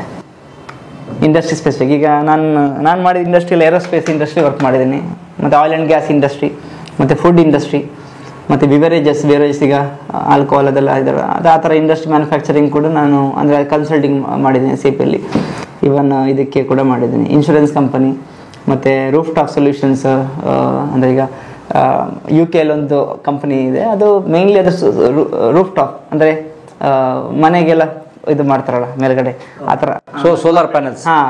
ಸೋಲಾರ್ ಪ್ಯಾನಲ್ಗಿಂತ solution for the rooftop, ಅಂದರೆ ಒಂದು ಬಿಲ್ಡಿಂಗ್ ಮೇಲೆ ಅವ್ರು ಹಾಕೋದು, ಅಂದರೆ ಲೇಯರ್ ಥರ ಹಾಕಿ ಅದು ಸನ್ಲೈಟ್ ಇದೆಲ್ಲ ಮಾಡೋದು, ಆ ಥರ ಎಲ್ಲ ಇದೆ.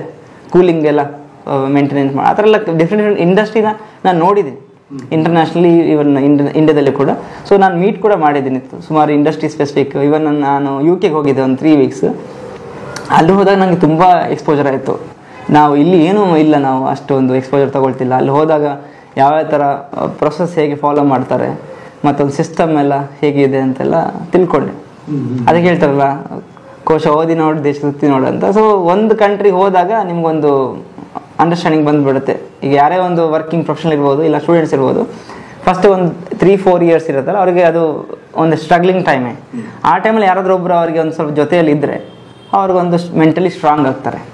ಮತ್ತು ಪೇರೆಂಟ್ಸ್ಗೆಲ್ಲ ಅಷ್ಟು ಐಡಿಯಾ ಇರಲ್ಲ. ಕೆಲವರು ಈಗೆಲ್ಲ ಎಜುಕೇಟೆಡ್ ಪೇರೆಂಟ್ಸ್ ಇದ್ದಾರೆ, ಅವರಿಗೆಲ್ಲ ಗೈಡ್ ಮಾಡ್ತಾ ಹೋಗ್ತಾರೆ. ಕೆಲವರು ಪೇರೆಂಟ್ಸಿಗೆ ಏನೂ ಗೊತ್ತಿರಲ್ಲ, ಬ್ಯಾಕ್ಗ್ರೌಂಡ್ ಇರಲ್ಲ, ಸ್ವಲ್ಪ ಅವರಿಗೆ ಹೇಳೋರು ಇರಲ್ಲ ಏನು ಮಾಡಬೇಕಂತ ಅಂತ. ಆಗ ನಾವು ಅವ್ರಿಗೆ ಹೇಳಬೇಕು ಯಾವ ಥರ ಟೆಕ್ನಾಲಜಿ ಇದೆ ಅಂತ ಹೇಳಿದರೆ ಗೊತ್ತಾಗ್ತದೆ. ಕಾರ್ಪೊರೇಟ್ನ ಹೇಗೆ ನಾವು ರಿಕ್ವೈರ್ಮೆಂಟ್ನ ಡ್ರೈವ್ ಮಾಡಬೇಕು, ಅಂದರೆ ಜಾಬ್ ಹೇಗೆ ಕೊಡಿಸ್ಬೇಕಂತ ನಾವು ಹೇಳ್ತಾ ಇರಬೇಕು ಆವಾಗ ಮಾತ್ರ ಎಲ್ಲರಿಗೂ ಒಂದು ಜಾಬ್ ಪ್ಲೇಸ್ಮೆಂಟ್ ಆಗುತ್ತೆ, ಇಲ್ಲಾಂದ್ರೆ ಆಗಲ್ಲ, ಕಷ್ಟ ಆಗುತ್ತೆ. ಪಾಸ್ಔಟಾಗಿ ಬರ್ತಾರಲ್ಲ ಡಿಗ್ರಿ ಹೋಲ್ಡರ್ಸ್, ಅದು ಇಂಜಿನಿಯರಿಂಗ್ ಇರಲಿ ಯಾರು ವಾಟ್ ಎವರ್ ಇಟ್, ಎಷ್ಟು ಜನಕ್ಕೆ ಜಾಬ್ ಸಿಗದೆ ಇರೋ ಚಾನ್ಸ್ ಇದೆ? ಅಂದರೆ ವಿತೌಟ್ ದೀಸ್ ಸ್ಕಿಲ್ಸ್ ಎಷ್ಟು ಪರ್ಸೆಂಟೇಜಿಗೆ ಸಿಗ್ತಿಲ್ಲ ಅಥವಾ ಎಷ್ಟು ಪರ್ಸೆಂಟೇಜ್ ಸಿಗ್ತದೆ?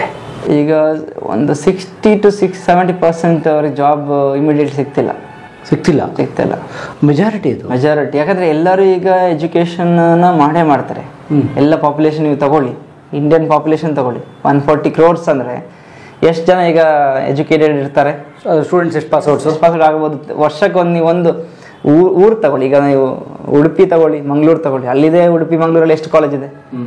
ಒಂದು 50-60 ಕಾಲೇಜಸ್ ಇರ್ಬೋದು, 100 ಕಾಲೇಜ್ ಮೇಲೆ ಇರ್ಬೋದು, ಎಲ್ಲ ಸೇರಿದ 100-200 ಕಾಲೇಜ್ ಮೇಲೆ ಇರ್ಬೋದು. ದಕ್ಷಿಣ ಕನ್ನಡ ಮತ್ತೆ ಉಡುಪಿ ಜಿಲ್ಲೆ ಎರಡು ತಗೊಂಡ್ರೆ 100 ಕಾಲೇಜ್ ಇದೆ ಎಲ್ಲ ಸೇರಿ. ಒಂದೊಂದು ಪಾಸ್ಔಟ್ ಕೂಡ ಒಂದೊಂದು ಕಾಲೇಜಲ್ಲಿ ಒಂದು 3,000-4,000 ಜನ ಇಲ್ವಾ ಸ್ಟೂಡೆಂಟ್ಸ್ ಇದ್ದಾರೆ. ಸೊ 1,000 ಇಟ್ಕೊಳ್ಳಿ. ಮತ್ತು ಇಲ್ಲಿ ನಾನೀಗ BIT ಕಾಲೇಜ್ ಬೆಂಗಳೂರಲ್ಲಿ ನನಗೆ ಮೊನ್ನೆ ಕಾಂಟ್ಯಾಕ್ಟ್ ಮಾಡಿದೆ ಬಸವನಗುಡಿಯಲ್ಲಿ, ಅವ್ರು ಹೇಳ್ತಾರೆ 6,000 ಸ್ಟೂಡೆಂಟ್ಸ್ ಇದ್ದಾರೆ ಅಂತ.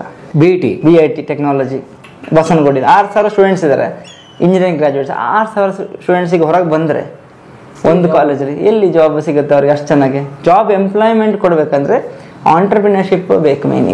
ಈಗ ನಂದು ಈಗ ಅದೊಂದು ಇದಿದೆ, ಐಡಿಯಾ ಇದೆ. ಯಾಕಂದರೆ ಕೆಲವರು ಬಿಸ್ನೆಸ್ ಕೂಡ ಸ್ಟಾರ್ಟ್ ಮಾಡೋಕ್ಕೆ ಇದು ಮಾಡಬೇಕು, ಜಾಬಿಗೆ ಅಂತ ಕಾಯಬಾರ್ದು. ಈಗ 90% ಜಾಬ್ ಕಾಯ್ತಾರೆ, 10% ಅಷ್ಟೇ ಬಿಸ್ನೆಸ್ ಓನರ್ ಆಗಿ ರೆಸ್ಪಾನ್ಸಿಬಿಲಿಟಿ ತಗೊಂಡು ಒಂದು ಕಂಪನಿ ರನ್ ಮಾಡೋಕ್ಕೆ ಮಾಡ್ತಾರೆ. ಸೊ ಅದಕ್ಕೆ ನಾನು ಹೇಳ್ತೀನಿ, ಯಾರು ಎಕ್ಸ್ಪೀರಿಯನ್ಸ್ ಆಗ್ತಾರಲ್ಲ ಈಗ 10 ವರ್ಷ 12 ವರ್ಷ, ಅವರು ಒಂದು ಇದು ತಗೋಬೇಕು, ಲೀಡರ್ಶಿಪ್ ಕ್ವಾಲಿಟಿ ಹೇಗೆ ಬಿಲ್ಡ್ ಮಾಡಬೇಕಂದ್ರೆ, ಇಷ್ಟು ವರ್ಷ ಕೆಲಸ ಮಾಡಿದ್ವಿ, ನಮ್ದು ಇನ್ಕಮ್ ಚೆನ್ನಾಗಿದೆ, ನಾವೊಂದು ಕಂಪ್ನಿನ ನೀಡಿರೋ ಕಂಪ್ನಿನ ಸ್ಟಾರ್ಟ್ ಮಾಡಬೇಕು. ಅವಾಗೇನಾಗುತ್ತೆ, ಫ್ರೆಷರ್ಸ್ಗೆಲ್ಲ ನಾವು ಜಾಬ್ ಕೊಡ್ಸೋಕ್ಕಾಗತ್ತೆ. ತುಂಬ ಜನ ಏನು ಮಾಡ್ತಾರೆ, 20 ವರ್ಷ 25 ವರ್ಷ ಒಂದೇ ಕಂಪ್ನಿ ಇರ್ತಾರೆ. ಇವನ್ ನಾಲೆಜ್ ಇದ್ರು, ಅವ್ರಿಗೆ ಎಕ್ಸ್ಪೀರಿಯನ್ಸ್ ಇದ್ರು, ಅವರು ಅವ್ರದ್ದೇ ಓನ್ ಕಂಪ್ನಿ ಸ್ಟಾರ್ಟ್ ಮಾಡೋಕ್ಕೆ ಹೆದರ್ಕೊಳ್ತಾರೆ. ಸೊ ಅದಕ್ಕೆ ಈಗ ಒಂದು 35-40 ಏಜ್ ಅವರು ಆದಷ್ಟು ಒಂದು ಸ್ಪೇಸ್ನ ಕ್ರಿಯೇಟ್ ಮಾಡಬೇಕು ಈ ಫ್ರೆಷರ್ಗೆ. ಹೇಗೆ ಅಂದರೆ, ಅವರೆಷ್ಟು ವರ್ಷ ಕೆಲಸ ಮಾಡಿ ಇಷ್ಟು ಫಿನಾನ್ಷಿಯಲಿ ಫ್ರೀಡಮ್ ಆಗಿದ್ದಾರೆ, ಇವಾಗ ಅವರು ಒಂದು ಕಂಪನಿನ ಅವ್ರದ್ದು ಇರೋ ಸೇವಿಂಗ್ಸ್ ಇರ್ಬೋದು, ಇಲ್ಲಾಂದ್ರೆ ಏನಾದರೂ ಸ್ಟಾರ್ಟ್ ಮಾಡೋದು ಇನ್ವೆಸ್ಟ್ ಮಾಡಿ ಈ ಫ್ರೆಷರ್ಸ್ಗೆ ಜಾಬ್ ಎಂಪ್ಲಾಯ್ಮೆಂಟ್ ಕೊಡಿಸೋದ ಮಾಡೋ ಒಂದು ಆಪ್ಷನ್ ಇದೆ. ಅದು ಬಿಟ್ಟರೆ ಬೇರೆ ಯಾವುದಿಲ್ಲ ಸೊಲ್ಯೂಷನ್. ಈವನ್ ಗೌರ್ಮೆಂಟಿಗೆ ಸೊಲ್ಯೂಷನ್ ಇಲ್ಲ. ಏನು ಮಾಡಬೇಕೀಗ? ಈಗ ಬೇರೆ ಬೇರೆ ಕಂಟ್ರಿಯಲ್ಲೂ ಕೂಡ ನಿಮ್ಗೆ ಗೊತ್ತಾಗ್ತಲ್ಲ, ಜಾಬ್ ಎಂಪ್ಲಾಯ್ಮೆಂಟ್ ಇಲ್ಲ. ಈಗ ಯಾರು ಹೇಳ್ತಿಲ್ಲ. US ಅಲ್ಲೂ ಕೂಡ ಅನ್ಎಂಪ್ಲಾಯ್ಮೆಂಟ್ ಇದೆ. ಎಲ್ಲ ಇಂಡಿಯಾ ಬರ್ತಿದ್ದಾರೆ. US ಅಲ್ಲಿ ಅನ್ಎಂಪ್ಲಾಯ್ಮೆಂಟ್ ಆಗಿದವರು, ಅಲ್ಲಿ ಆಪರ್ಚುನಿಟಿ ಇಲ್ಲ ಅಂತ ಹೇಳಿ they are coming back to India. ಇಲ್ಲಿ ಬಂದವರು ಜಾಬ್ಗಳನ್ನೇ ಹುಡುಕ್ತಾ ಇದ್ದಾರೆ. ಬಿಟ್ಟರೆ ಅವರು ಕಂಪ್ನಿ ಓಪನ್ ಮಾಡೋಷ್ಟು ಸ್ಕಿಲ್ಸ್ ಇರಲ್ಲ ಅವ್ರಿಗೆ. ಇದ್ರೂ ಭಯ ಅಷ್ಟು ಕಮಿಟ್ಮೆಂಟ್ ಇರ್ಬೋದು. ಅಲ್ಲಿಂದ ಅವರು ಏನಾದ್ರು ಸೇಲ್ ಮಾಡಿ ಇರೋ ಮನೆಯಲ್ಲಿ ಅಲ್ಲಿ ಕೂಡ ಅದು ಕಾನ್ಸೆಪ್ಟ್ ಬೇರೆ ಅಲ್ಲ. US ಅಲ್ಲಿ ಬೇರೆ ಕಾನ್ಸೆಪ್ಟ್ ಇರುತ್ತೆ. ಅದು ಸೇಲ್ ಮಾಡಿ ಬಂದ್ರೆ ಇಲ್ಲಿ ಬಂದು ಒಂದು ಅಪಾರ್ಟ್ಮೆಂಟ್ ಬೈ ಮಾಡಿ ಮತ್ತೆ ಜಾಬ್ಗೆ ಹೋಗೋ ಥರನೇ ಯೋಚನೆ ಮಾಡ್ತಾರೆ. ಬಿಟ್ಟರೆ ಇಲ್ಲ ಬೈ ಮಾಡಿ ಇದ್ರೂ ಇಲ್ಲಿ ಬಂದು ಶಿಫ್ಟ್ ಆಗಿ ಒಂದು ಸ್ವಲ್ಪ ವರ್ಷ ಆದಮೇಲೆ ಬೇಕಾದ್ರೆ ಅವ್ರು ಚೇಂಜ್ ಮಾಡ್ಬೋದು ಅವ್ರದ್ದು ಯೋಚನೆನ. ಜಾಬ್ಗಿಂತ ಬಂದು ನನಗೆ ಒಂದು ಕಂಪನಿನ ಸ್ಟಾರ್ಟ್ ಮಾಡ್ಬೋದು ಅಂತ. ಅದು ಸ್ಟಾರ್ಟಪ್ ಕಂಪನೀಸ್ ತುಂಬ ಆಗಿದೆ ಈಗ. ಇಂಡಿಯಾದಲ್ಲಿ ನೋಡಿದರೆ ನೀವು, ಮುಂಚೆ ಸ್ಟಾರ್ಟಪ್ ಕಂಪ್ನಿ ಕಡಿಮೆ ಇತ್ತು. ಎಷ್ಟೋ ಕಂಪ್ನೀಸ್ ಸ್ಟಾರ್ಟ್ ಮಾಡಿ ಈಗ ಮೋಸ್ಟ್ ಆಫ್ ದ ಎಲ್ಲ ಫೇಮಸ್ ಕಂಪನಿ ಎಲ್ಲ ಇಂಡಿಯನ್ ಓನರ್ಸೇ. ನೀವು ತಗೊಂಡ್ರೆ ಈಗ ನೀವು ಓಯೋ ತಗೊಂಡ್ರು, ಇಲ್ಲಾಂದರೆ ಈ ಓಲಾ ಎಲೆಕ್ಟ್ರಿಕ್, ಇಲ್ಲ PhonePe, Swiggy, Zomato, Zepto, Swiggy, Zomato ಎಲ್ಲ ಇಂಡಿಯನ್ ಕಂಪನೀಸ್, ಸ್ಟಾರ್ಟಪ್ ಕಂಪನೀಸ್ ಓನರ್ಸೇ. ಸೊ ಮುಂಚೆಗಿಂತ ಇಂಡಿಯಾದಲ್ಲಿ ಸ್ಟಾರ್ಟಪ್ ಕಂಪನೀಸ್ ಜಾಸ್ತಿ ಆಗಿದೆ. ಮತ್ತು ಎಂಪ್ಲಾಯ್ಮೆಂಟ್ನ ಅವರು ಸಾಲ್ವ್ ಮಾಡೋಕ್ಕೆ ಟ್ರೈ ಮಾಡ್ತಾರೆ. ಬಟ್ ಜನಗಳು ಲೈಕ್ ಎವ್ರಿ ಇಯರ್ ಪಾಸ್ ಅವರ್ ಜಾಸ್ತಿ ಆಗ್ತಿದ್ದಾರೆ. ಅದನ್ನು ಸಾಲ್ವ್ ಮಾಡಬೇಕಂದ್ರೆ ಸ್ಕಿಲ್ ಲೇಬರ್ನ ನಾವು ಅಂದರೆ ಸ್ಕಿಲ್ ಕೊಡಬೇಕು ರೆಗ್ಯುಲರ್ ಆಗಿ. ಈಗ ಏನಾದ್ರು ಒಂದು ಸ್ಕಾಲರ್ಶಿಪ್ ಕೊಡ್ಬೋದು. ಈಗ ನಮ್ಮಂಥ ಒಂದು ಆರ್ಗನೈಸೇಷನ್ನ ಫೈಂಡ್ ಔಟ್ ಮಾಡಿ ಗೌರ್ಮೆಂಟ್ ಕೂಡ ಒಂದು ಸ್ಕಾಲರ್ಶಿಪ್ ಥರ ಕೊಡ್ಬೋದು. ಟ್ರೈನ್ ಮಾಡಿ ಮಾಡಿ ಇಷ್ಟು ಟ್ರೈನ್ ಮಾಡಿ ನಾವು ಇದು ಅಮೌಂಟ್ನ, ಈಗ 100 ಸ್ಟೂಡೆಂಟ್ನ ನೀವು ಟ್ರೈನ್ ಮಾಡಿದರೆ ಆ ಅಮೌಂಟ್ ಆಫ್ ಫಂಡ್ ನಾನು ನಿಮಗೆ ಕೊಟ್ಟರೆ ನಾವು ಅದನ್ನು ಅವರಿಗೆ ರನ್ ಮಾಡೋ ಥರ ಮಾಡಿದರೆ ಜಾಬ್ ರೆಡಿ, ಇದು ಪ್ರೊಫೈಲ್ ರೆಡಿ ಇರುತ್ತೆ, ಕ್ಯಾಂಡಿಡೇಟ್ ಇರುತ್ತೆ. ಮತ್ತು ಕೆಲವೊಂದು ಈಗ ಇಂಟರ್ನ್ಯಾಷನಲ್ ಸಪೋರ್ಟಿಗೆ ಕೂಡ ಪುಷ್ ಮಾಡ್ಬೋದು. ಈಗ ಇಂಡಿಯಾದಲ್ಲಿ ಇಷ್ಟು ಎಂಪ್ಲಾಯ್ಮೆಂಟ್ ಜಾಬ್ ನೋಡ್ತಾ ಇದ್ರೆ ಬೇರೆ ಬೇರೆ ಕಂಟ್ರಿಗೆ ನಾವು ಬೇಕಾದ್ರೆ ರಿಸೋರ್ಸ್ನ ವರ್ಚುವಲಿ ರಿಮೋಟ್ಲಿ ಸಪೋರ್ಟ್ ಕೊಡ್ಬೋದು. ಆ ಥರ ಮಾಡಿದರೆ ಸೊಲ್ಯೂಷನ್ ಇದೆ ಜಾಬ್ಗೆ, ಅನ್ಎಂಪ್ಲಾಯ್ಮೆಂಟನ್ನು ಸಾಲ್ವ್ ಮಾಡೋ ಥರ ಇದೆ. ನೋಡಿ, 60-70% ಕ್ಯಾಂಡಿಡೇಟ್ಸು ಈಗ ಕಂಪ್ನಿಗಳಿಗೆ ಸೆಲೆಕ್ಟ್ ಆಗದಿರೋ ಕಾರಣ ಬಿಕಾಸ್ ಸ್ಕಿಲ್ ಇಲ್ಲ ಅಂತನಾ ಅಥವಾ ಕಂಪ್ನಿಗಳಲ್ಲಿ ಜಾಬ್ ಇಲ್ಲ ಅಂತನಾ? ಜಾಬ್ ರೋಲ್ಸ್ ಕಡಿಮೆ ಇದೆ ಒಂದು ಕಡೆ. ಯಾಕಂದರೆ ಇರುವವರೇ ಕಂಪ್ನಿಯೊಳಗೆ ಅವ್ರನ್ನೇ ಇಟ್ಕೊಂಡು ಪ್ರಾಜೆಕ್ಟ್ ರನ್ ಮಾಡ್ತಿದ್ದಾರೆ. ಸೊ 1-2 ವರ್ಷಕ್ಕೆ ಪ್ರಾಜೆಕ್ಟ್ ಕಡಿಮೆ ಇದ್ದಾಗ ಏನಾಗುತ್ತಂದರೆ ಕಂಪ್ನಿಯವ್ರಿಗೂ ಇನ್ವೆಸ್ಟ್ ಮಾಡೋಕ್ಕೆ ರೆಡಿ ಇರಲ್ಲ. ಹೊಸ ರಿಸೋರ್ಸ್ ತೊಗೊಂಡ್ರೆ ಐಡ್ಲಾಗಿ ಇಟ್ಕೊಂಡ್ರೆ ಸಂಬಳ ಕೊಡಬೇಕಲ್ಲ ಎವ್ರಿ ಮಂತ್. ಅದಕ್ಕೆ ಅವ್ರು ಏನು ಮಾಡ್ತಾರೆ, ಫ್ರೀಲ್ಯಾನ್ಸರ್ನ ಹಾಕ್ತಿದ್ದಾರೆ. ಇದೊಂದು ಹೇಳ್ತೀನಿ, ಎಕ್ಸ್ಟ್ರಾ ಫ್ರೀಲ್ಯಾನ್ಸರ್ಸ್ನ ಹಾಕ್ತಿದ್ದಾರೆ. ಫ್ರೀಲ್ಯಾನ್ಸರ್ಸ್ನ, ಕಾಂಟ್ರಾಕ್ಟರ್ನ ಇದೆಲ್ಲ ಹಾಕ್ತಿದ್ದಾರೆ. ಈಗ ಕಾಲೇಜ್ ಪಾಸ್ ಔಟ್ ಆದವ್ರಿಗೆ ಇದು ಐಡಿಯಾನೇ ಇರಲ್ಲ. ಫ್ರೀಲ್ಯಾನ್ಸರ್ಸ್ ಅಂದ್ರೇನು, ಕಾಂಟ್ರಾಕ್ಟ್ ಅಂದ್ರೇನು, ಟರ್ಮ್ ಕಾಂಟ್ರಾಕ್ಟ್ ಅಂದ್ರೇನು, ಇಲ್ಲ ನನಗೆ ಜಾಬ್ ಪರ್ಮನೆಂಟೇ ಬೇಕಂತ ಕೂತ್ಕೊಳ್ತಾರೆ. ಅದು ಈಗ ಟ್ರೆಂಡ್ ಚೇಂಜ್ ಆಗಿದೆ. ಆವಾಗ ಅವ್ರು ಅರ್ಥ ಮಾಡಬೇಕು, ಯಾವುದೇ ಒಂದು ಜಾಬ್ ಸಿಕ್ಕಿದ್ರು ಹೋಗಬೇಕು ಫಸ್ಟಿಗೆ, ವೆರಿ ಬಿಗಿನಿಂಗ್. ವೆಯ್ಟ್ ಮಾಡಬಾರ್ದು, ಅದು ಇದೊಂದು ಕಾಯ್ಕೊಂಡು ಕೂತಿರ್ಬೋದು, ಹೋಗ್ಬಿಡಬೇಕು. ಫಸ್ಟ್ ಒಂದು ಅಟ್ಲೀಸ್ಟ್ ಒಂದು ಇಂಟ್ರಾಕ್ಷನ್ ಆಗುತ್ತೆ ಅವ್ರೊಳಗೆ, ಕಂಪ್ನಿಯೊಳಗೆ ಒಂದು ಅಟ್ಲೀಸ್ಟ್ ಒಂದು ಸಿಂಪಲ್ ಮೇಲ್ ಬರೆಯೋದಾದ್ರು ಗೊತ್ತಾಗುತ್ತೆ, ಹೇಗೆ ಮೇಲ್ ಬರೀಬೇಕು, ಆಮೇಲೆ ಹೇಗೆ ಕಸ್ಟಮರ್ ಜೊತೆ ಇಂಟ್ರಾಕ್ಟ್ ಮಾಡಬೇಕು, ಕೆಲವೊಂದು ಟೂಲ್ಸ್ ಕಲಿಬೋದು. ಒಂದು ಕಂಪ್ನಿ ಒಳಗೆ ಹೋದ್ಮೇಲೆ ಆ ಕಂಪ್ನಿಯವ್ರು ನೋಡ್ಕೊಳ್ತಾರೆ ಕೆಲವು ಸಲ. ಇವನ್ ಕಸ್ಟಮರ್ ಸಪೋರ್ಟ್ ಇದ್ರು ಹೋಗ್ಬೋದು ನನ್ನ ಪ್ರಕಾರ. ಯಾಕಂದ್ರೆ ಗ್ರಾಜುಯೇಷನ್ ಆಗಿದ ತಕ್ಷಣ ಸುಮ್ಮನೆ ಇದ್ರೆ, ಐಡ್ಲಾಗಿದ್ರೆ, ಇನ್ಕಮ್ ಇಲ್ಲ ಅಂದರೆ ಅದೊಂಥರ ಅವ್ರಿಗೆ ಐಡ್ಲಾಗಿದ್ದಾಗ ಮೈಂಡಲ್ಲೂ ಕೂಡ ಬೇರೆ ಬೇರೆ ನಡೀತಾ ಇರುತ್ತೆ. ಸೊ ಒಂದು ಹೇಗಂದರೆ 6 ಮಂತ್ಸ್ಗೆ 9 ಮಂತ್ಸ್ಗೆ 1 ಇಯರ್ಗೆ ಒಂದು ಇಂಟರ್ನ್ಶಿಪ್ ಥರ ಕೊಡೋದಾದ್ರೆ ಯಾವ್ದು ಕಂಪನಿ, ಇಲ್ಲ ಟ್ರೈನಿ ಆ ಥರ ತಗೊಳ್ಳೋದಾದ್ರು ಸ್ವಲ್ಪ ಕಡಿಮೆ ಪೇ ಕೊಟ್ಟರು ಅವ್ರನ್ನ ಆನ್ಬೋರ್ಡ್ ಮಾಡೋ ಥರ ಕಂಪ್ನಿಗಳು ಡಿಸೈಡ್ ಮಾಡಬೇಕು. ಹೈರ್ ಮಾಡ್ತಾರೆ ಈ ವರ್ಷ ಇಷ್ಟಿಷ್ಟು ಅಂತ ಹೈರ್ ಮಾಡ್ತಾರೆ. ಬಟ್ ಲಾಸ್ಟ್ ಇಯರ್ ಮತ್ತು ಈ ವರ್ಷ ನೋಡಿದರೆ ಹೈರಿಂಗ್ ರೇಟ್ ತುಂಬ ಕಡಿಮೆ ಇದೆ. ಸೊ ನಾವೀಗ ರಿಸರ್ಚ್ ಮಾಡ್ತಾ ಇರ್ತೀವಲ್ಲ, ಜಾಬ್ ಓಪನಿಂಗ್ಸ್ ಎಲ್ಲ ಕಂಪ್ಯಾರಿಟಿವ್ಲಿ ಈ ವರ್ಷ ಕಡಿಮೆ ಇದೆ. ಈಗ ನ್ಯೂಸ್ ಪ್ರಕಾರ ನೆಕ್ಸ್ಟ್ ಜನವರಿಯಿಂದ ಫೆಬ್ರವರಿಯಿಂದ ಜಾಸ್ತಿ ಆಗುತ್ತೆ ರಿಕ್ವೈರ್ಮೆಂಟ್ಸ್. ಹೇಗಂದರೆ USA, ಪ್ರೆಸಿಡೆಂಟ್ಶಿಪ್ ಎಲ್ಲ ಪ್ರೆಸಿಡೆಂಟ್ ಚೇಂಜ್ ಆಗುತ್ತಲ್ಲ, ಅದೇ ಪ್ರಕಾರ ಅವರು ಪ್ರಾಜೆಕ್ಟ್ಸ್ ಎಲ್ಲ ಕೊಡೋ ಚಾನ್ಸಸ್ ಇರುತ್ತೆ, ರಿಲೀಸ್ ಮಾಡ್ಬೋದು ಹೊಸ ಹೊಸ ಡೆವಲಪ್ಮೆಂಟ್ಸ್. ಮತ್ತು ಈಗ ಇಂಡಿಯಾದಲ್ಲೂ ಕೂಡ ತುಂಬ ಡೆವಲಪ್ಮೆಂಟ್ಸ್ ನಡೀತಾ ಇದೆ. ಸೊ ಎಲ್ಲದರಲ್ಲೂ ಎಂಪ್ಲಾಯೀಸ್ ಬೇಕಾಗುತ್ತೆ. ಸೊ ನೆಕ್ಸ್ಟ್ ಇಯರ್ ಚೆನ್ನಾಗಿರ್ಬೋದು, ಜಾಬ್ ಎಂಪ್ಲಾಯ್ಮೆಂಟ್ ಸಿಗ್ಬೋದು. ಸೊ ಅದಕ್ಕೋಸ್ಕರ ಕಾಲೇಜ್ ಲೈಕ್ ಪ್ಲೇಸ್ಮೆಂಟ್ ಟೀಮ್ ಹೇಗಿರ್ಬೇಕಂದ್ರೆ ಅವ್ರು ರಿಸರ್ಚ್ ಮಾಡಿ ಕನೆಕ್ಟಿವಿಟಿ ಬೆಳೆಸ್ತಾ ಇರಬೇಕು. ಕೆಲವು ಕಾಲೇಜಲ್ಲಿ ಪ್ಲೇಸ್ಮೆಂಟ್ ಆಫೀಸರ್ ಸುಮ್ಮನೆ ಹೆಸರಿಗಂತ ಇರ್ತಾರೆ. ಕೆಲವು ಕಡೆ ಹೋದಾಗ ನಾವು ಕೂಡ ಇಂಟ್ರಾಕ್ಟ್ ಮಾಡಿದಾಗ ಅವರಿಗೆ ಬೇಕಾಗಿದ್ದ ಅವರಿಗೆ ಫೇವರ್ ಆಗಿ ಇದು ಮಾಡ್ತಾರೆ. ಅಂದರೆ ಸಪೋರ್ಟ್ ಸಿಸ್ಟಮ್ ಹೇಗಂದರೆ, ಈಗ ಒಂದು ಕಡೆ ಪೇಮೆಂಟ್ ಮಾಡಿರ್ತಾರೆ ಸ್ಟೂಡೆಂಟ್ಸ್ ಕಲಿಯೋಕ್ಕೆ. ಸೊ ಮತ್ತೆ ಅವರು ಎಜುಕೇಷನ್ ಮಾಡಬೇಕು, ಟ್ರೈನಿಂಗ್ ಕಲಿಬೇಕು ಅಂತ ಇದ್ದಾಗ ಅಲ್ಲಿ ಅವ್ರು ಮತ್ತೆ ಅವ್ರ ಹತ್ರ ತಗೊಂಡು ಫೀಸ್ನ ಸೊ ಕಂಪ್ಲೀಟ್ ಅಮೌಂಟ್ ಕೊಡೋಲ್ಲ ಇನ್ನೊಂದು ಟೆಕ್ನಾಲಜಿ ಟ್ರೈನಿಂಗ್ ಮಾಡೋ ಒಂದು ಆರ್ಗನೈಸೇಷನ್ಗೆ. ಸೊ ಅಲ್ಲೂ ಕೂಡ ಸ್ವಲ್ಪ ಪ್ರಾಬ್ಲಮ್ಸ್ ನಡೀತಾ ಇರುತ್ತೆ. ಸೊ ಅದಕ್ಕೆ ಕಂಪ್ಲೀಟ್ಲಿ ಆ ಕಾಸ್ಟ್ ಏನು ಕೊಡ್ತಾರೆ ಸ್ಟೂಡೆಂಟ್ಸ್, ಅದು ಡೈರೆಕ್ಟ್ಲಿ ಒಂದು ಯಾವುದು ಸ್ಕಿಲ್ಸ್ ಅಪ್ಡೇಟ್ ಮಾಡೋ ಕಂಪ್ನೀಸ್ ಇರುತ್ತಲ್ಲ ಆರ್ಗನೈಸೇಷನ್ಗೆ, ಅಲ್ಲಿ ಹೋದರೆ ಅವರು ಒಳ್ಳೆ ಕ್ವಾಲಿಟಿ ಎಜುಕೇಷನ್ನ ಕೊಡೋ ಚಾನ್ಸ್ ಇರುತ್ತೆ. ಸೊ ಅವ್ರಿಗೆ ಕಡಿಮೆ ಫೀಸ್ ಬಂದ ತಕ್ಷಣ ಏನಾಗುತ್ತೆ, ಕ್ವಾಲಿಟಿ ಎಜುಕೇಷನ್ ಕೊಡೋಲ್ಲ. ಥರ್ಡ್ ಪಾರ್ಟಿ ಈಗ ಒಂದು ಕಾಲೇಜಿಗೆ ಯಾರಾದ್ರು ಕರೆದ್ರು ಟ್ರೈನಿಂಗ್ ಕೊಡಬೇಕಂತ ಇದ್ದಾಗ, ಸೊ ಡೈರೆಕ್ಟ್ ಸ್ಟೂಡೆಂಟ್ಸಿಂದ ಆ ಕಂಪನಿ ಜೊತೆ ಫ್ಲೋ ಇರಬೇಕು. ಬಿಟ್ಟರೆ ಅಲ್ಲಿಂದ ಬೇರೆ ಥರ್ಡ್ ಪಾರ್ಟಿ ಒಳಗಿಂದ ಹೋದಾಗ ಏನಾಗ್ತಂದರೆ ಅದು ಸ್ವಲ್ಪ ಚಾಲೆಂಜಸ್ ಕ್ರಿಯೇಟ್ ಆಗುತ್ತೆ. ಅಂದರೆ ನಮ್ಮ ಎಜುಕೇಷನ್ ಸಿಸ್ಟಮ್ ಅಪ್ಡೇಟ್ ಆಗಿಲ್ಲ. ಕೆಲವು ಪ್ರೆಸೆಂಟ್ಲಿ ಕೆಲವೊಂದು ಅಪ್ಡೇಟ್ ಆಗಿದೆ as per the current corporate ರಿಕ್ವೈರ್ಮೆಂಟ್ಗೆ ಪ್ರಕಾರ. ಬಟ್ ಅಲ್ಲಿ ಕಾಲೇಜಲ್ಲಿ ಹೇಳ್ಕೊಡೋರು ಆ ಟೆಕ್ನಾಲಜಿ ಅಪ್ಡೇಟ್ ಆಗಿಲ್ಲ. ಕಾಲೇಜ್ ಕಲಿಸೋರು ಕೆಲವೊಂದು ಕಲಿಸೋರು ಕೂಡ ಏನು ಕಲಿಸ್ಬೇಕು ಅಂತ ಅವರಿಗೆ ಒಂದು ಸಪೋರ್ಟ್ ಸಿಸ್ಟಮ್, ಅವರಿಗೆ ಟ್ರೈನಿಂಗ್ ಕೊಡೋರಿಲ್ಲ. ಯಾಕಂದರೆ ಪ್ರೆಷರ್ ಮುಗಿಸ್ಬೇಕು ಮಾಡಬೇಕು, ಏನೋ ಒಂದು ಇದನ್ನು ಕಂಟೆಂಟ್ನ ಫಿನಿಷ್ ಮಾಡಬೇಕು. ಅದಕ್ಕೆ ಯಾವಾಗ ಮ್ಯಾನೇಜ್ಮೆಂಟ್ ಪ್ರೆಷರ್ ಇರುತ್ತೆ, ಏನಾದ್ರು ಸರಿಯಾಗಿ ಅವರು ಲೆಕ್ಚರಿಂಗ್ ಕೊಟ್ಟಿಲ್ಲ ಅವ್ರಿಗೂ ಒಂದು ಪ್ರೆಷರ್ ಇರುತ್ತೆ. ನಾಳೆ ಕೆಲಸ ತೆಗಿತಾರ, ಎಕ್ಸ್ಪೀರಿಯನ್ಸ್ ಆಗಿರುತ್ತೆ. ಈಗ ಒಂದು ಯೋಚನೆ ಮಾಡಿ, ಈಗ 10-15 ವರ್ಷದಿಂದ ಕೆಲಸ ಮಾಡ್ತಾರೆ. ಈಗ ಸಡನ್ಲಿ ಎಲ್ಲ ಚೇಂಜಸ್ ಮಾಡ್ತಾರೆ, ಎಜುಕೇಷನ್ ಸಿಸ್ಟಮ್ನ ಇಂಟ್ರೊಡ್ಯೂಸ್ ಮಾಡ್ತಾರೆ ಈಗ ಬೇರೆ ಬೇರೆ ಟೆಕ್ನಾಲಜಿನ. ಬಟ್ ಮಾಡಿದ ತಕ್ಷಣ ಅವರಿಗೆ ಎಜುಕೇಷನ್ ಕೊಡೋರು ಯಾರಿಲ್ಲ. ಕರೆಕ್ಟ್. ಪ್ರೆಸೆಂಟ್ ಟೀಚರ್ಸ್ಗೆ ಒಬ್ರು ಯಾರಾದ್ರೂ ಕೊಡಬೇಕಲ್ಲ. ಒಂದು ಕಾರ್ಪೊರೇಟ್ ಕಂಪ್ನಿಯಿಂದ ಕರೆಸಿ ಒಂದು ಸ್ವಲ್ಪ ಅಡ್ಮಿನಿಸ್ಟ್ರೇಷನ್ ಸೈಡಿಂದ ದುಡ್ಡು ತಗೊಂಡು ಸ್ವಲ್ಪ ಇನ್ವೆಸ್ಟ್ ಮಾಡಬೇಕು. ಇದು ಎಲ್ಲನೂ ಒಳಗೆ ತಗೊಂಡ್ರೆ ಯಾರಿಗೂ ಅದನ್ನು ಇದು ಕೊಡದೆ ಇನ್ವೆಸ್ಟ್ ಮಾಡೋದೆ ಗೈಡ್ ಮಾಡಲಿಲ್ಲ ಅಂದರೆ ಕಷ್ಟ ಆಗ್ಬಿಡುತ್ತೆ ಅವ್ರಿಗೆ ಕೂಡ. ಅವ್ರು ಏನು ಮಾಡ್ತಾರೆ, ಲೆಕ್ಚರ್ಸ್ ಟೀಚರ್ಸ್ ಎಲ್ಲ ಅವ್ರಿಗೆ ಎಷ್ಟು ಗೊತ್ತಿದೆ ಹುಡುಕ್ತಾರೆ, ಪಾಪ ತಿಳ್ಕೊಳ್ತಾರೆ, ಗೊತ್ತಿರೋ ಅಷ್ಟು ಹೇಳ್ಕೊಡ್ತಾರೆ. ಇಲ್ಲಿ ಸ್ಟೂಡೆಂಟ್ಸ್ ಆಗಿ ಇರ್ತಾರೆ, ಓಕೆ ಏನೋ ಒಂದು ನಾವು ತಿಳ್ಕೊಬೇಕು, ಒಂದು ಫೀಸ್ ಕಟ್ಟಿರ್ತೀವಿ ಅಂತ ಅವರು ಒಂದು ಅದನ್ನು ಫಿನಿಶ್ ಮಾಡ್ತಾ ಹೋಗ್ತಾರೆ. ಸೊ ನಾವು ಯಾಕೆ ಹೇಳ್ಕೊಂಡಿದ್ದೆಲ್ಲ ವಿಷಯ, ನಾನು ಎಷ್ಟೋ ಸ್ಟೂಡೆಂಟ್ಸ್ ಹತ್ರ ಮಾತಾಡಿದಾಗ 10ರಲ್ಲಿ 6-7 ಸ್ಟೂಡೆಂಟ್ಸ್ ಎಜುಕೇಷನ್ ಸಿಸ್ಟಮ್ ಮಾಡ್ತಿರೋದು ಪ್ರೆಷರಿಂದಾನೆ ಮಾಡ್ತಾರೆ. 6-7 ಮುಗಿಸ್ಬೇಕು, ಒಂದು ಎಜುಕೇಷನ್ ಸರ್ಟಿಫಿಕೇಷನ್ ಬರಬೇಕು, ಒಂದು 2-3 ಮಾತ್ರ ಅವರು ಇಂಟ್ರೆಸ್ಟಿಂಗ್ ಆಗಲಿ ಎಜುಕೇಷನ್ ಮುಗಿಸೋ ಥರ ಮಾಡ್ತಾರೆ. ನನ್ನ ಎಕ್ಸ್ಪೀರಿಯನ್ಸಲ್ಲಿ ಆ ಥರ ಇದೆ ಈಗ ಕರೆಂಟ್ಲಿ. ಒಂದು 70% ಜನಕ್ಕೆ ಒತ್ತಡದಿಂದ ಓದ್ತಿರೋದು ಮನಸ್ಸು ಅವ್ರಿಗೆ ಬೇಗ ಮಾಡಬೇಕು ಅಂತಲ್ಲ, ಇಂಟ್ರೆಸ್ಟಿಂಗ್ ಅಲ್ಲಿ ಒಂದು ಫ್ಯಾಷನೇಟ್ ಆಗಿ ಓದೋ ಸಿಸ್ಟಮ್ ಇಲ್ಲ ಈಗ. ಮತ್ತು ಈ ಕೋವಿಡ್ ಬಂದಮೇಲೆ ಆ ಒಂದು 2-3 ಇಯರ್ಸಲ್ಲಿ ಎಷ್ಟೋ ಜನಗೆ ಏನಾಗಿದೆ ಅಂದರೆ ಏನಾಗಿದೆ ಅಂತಲೇ ಗೊತ್ತಿಲ್ಲ ಹೊರಗಡೆ. ಈಗ ಆ ಶಾರ್ಟ್ ಟೈಮಲ್ಲಿ ಏನಾಗಿದೆ ಅಂದರೆ ಒಂದು 3 ವರ್ಷದಲ್ಲಿ 2-3 ವರ್ಷದಲ್ಲಿ ಇಂಟೆಲೆಕ್ಚುವಲ್ ಇರ್ತಾರಲ್ಲ, ತುಂಬ ಹುಷಾರಿರೋರು ಈಗ ಹೊರಗಡೆ ಪ್ರಪಂಚದಲ್ಲಿ, ಅವರೆಲ್ಲ ಟೈಮ್ ಸಿಕ್ತು ಅವ್ರಿಗೆ 2-3 ವರ್ಷ ತುಂಬ ಕೂತ್ಕೊಂಡು ಅದನ್ನು ಅವರು ಎಕ್ಸ್ಟ್ರಾರ್ಡಿನರಿ ಟೆಕ್ನಾಲಜಿನೆಲ್ಲ ಬಂದು ರಿಲೀಸ್ ಮಾಡಿಬಿಟ್ರು. ಸೊ ಆವಾಗ ಏನಾಗುತ್ತೆ, ಬೇರೆ ಬೇರೆ ಇದು ರಿಕ್ವೈರ್ಮೆಂಟ್ಸ್ ಮುಂಚೆ ಏನಿತ್ತು ಮ್ಯಾನ್ಯಲ್ ಆಗಿ ಕೆಲಸ ಮಾಡೋದೆಲ್ಲ ಜಾಬ್ ಪೊಸಿಷನ್ ಎಲ್ಲ ಹೋಯ್ತು. ಮುಂಚೆ ಎಲ್ಲ ಡಾಟಾ ಎಂಟ್ರಿ ಜಾಬ್ಗೆ ಎಷ್ಟು ಜನ ಬೇಕಿತ್ತು, ಇವಾಗ ಡಾಟಾ ಎಂಟ್ರಿ ಜಾಬ್ ಇಲ್ಲ. ಮುಂಚೆ ಇದು ಮ್ಯಾನುಫ್ಯಾಕ್ಚರಿಂಗ್ ಲೈನಲ್ಲಿ ತುಂಬ ಎಂಪ್ಲಾಯೀಸ್ ಬೇಕಿತ್ತು, ಲೇಬರ್ಸ್ ಆ ಥರ ಡಿಪ್ಲೊಮಾ ಹೋಲ್ಡರ್ಸ್ ಅವ್ರು 10th or 12th ಪಾಸ್ ತಗೊಳ್ತಿದ್ರು. ಈಗ ಮೆಷಿನರಿ ಬಂದಿದೆ, ಅದು ಜಾಬ್ ಹೋಯ್ತು, ಆಟೋಮೇಷನ್ ಹೋಯ್ತು, ಎವ್ರಿ ಡೇ ವರ್ಕ್ ಮಾಡೋ ಜಾಬ್ ಹೋಯ್ತು. ಸೊ ಟೆಕ್ನಾಲಜಿ ಇಂಪ್ರೂವ್ ಆಗ್ತಿರುವಾಗ ಇಮಿಡಿಯೇಟ್ಲಿ ಯಾರು ಅದನ್ನು ತಿಳ್ಕೊಂಡು ರೆಡಿಯಾಗಿ ಜಾಬ್ಗೆ ಕಾಯ್ತಾರೆ, ಅವರಿಗೆ ಜಾಬ್ ಆಗ್ತದೆ.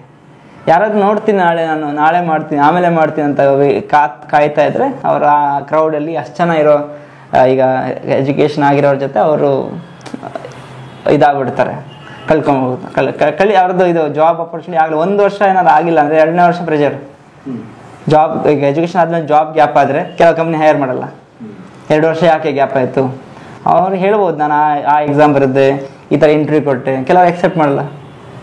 ಕೆಲವು ಕಂಪ್ನಿ PF ಅಕೌಂಟ್ ಇರಲ್ಲ, PF ಇಲ್ಲ ಅಂದರೆ ಪ್ರಾವಿಡೆಂಟ್ ಫಂಡ್ ಅಕೌಂಟ್ ಇಲ್ಲ ಅಂದರೆ ಕೆಲವು ಕಂಪ್ನಿ ಹೈರ್ ಮಾಡಲ್ಲ. ಈ ಥರ ಎಲ್ಲ ಚಾಲೆಂಜಸ್ ಕೆಲವೊಂದಿದೆ. ಸೊ ಸ್ಕಿಲ್ಸ್ನ ಆ್ಯಡ್ ಮಾಡೋದು ಅನಿವಾರ್ಯ. ಈಗ ನಾವು ಹೇಳ್ಕೊಡ್ತೀವ ಅಲ್ಲ, ಯಾರಾದರೂ ಬೇರೆಯವ್ರು ಹೇಳ್ಕೊಡ್ತಾರ ಈಗ ಈ ಕರೆಂಟ್ ಮಾರ್ಕೆಟಲ್ಲಿ.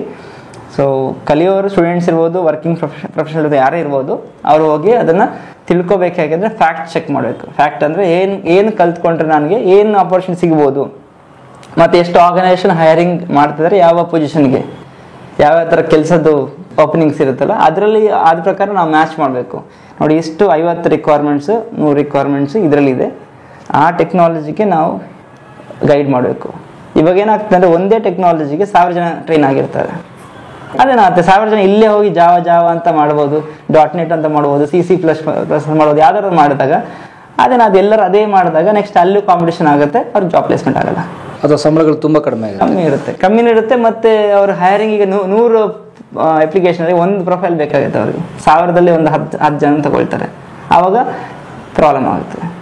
ಸೊ ಸ್ಪ್ಲಿಟ್ ಮಾಡ್ಬೇಕು. ಈಗ ಎಷ್ಟು ಜನ, ಈಗ ಒಂದು ನೀವು ತಗೊಳ್ಳಿ 10,000 ಜನ ಅಂತ ಅಂದ್ಕೊಳ್ಳಿ, 10,000 ಸ್ಟೂಡೆಂಟ್ಸ್ ಇದ್ದರೆ 10,000 ಸ್ಟೂಡೆಂಟ್ಸ್ನ ಸ್ಪ್ಲಿಟ್ ಮಾಡಬೇಕು. 1000 ಅದೆಲ್ಲ 500 ಥರ ಮಾಡಿ ಸ್ಪ್ಲಿಟ್ ಮಾಡಿ ಗ್ರೂಪ್ ಥರ ಮಾಡಿ.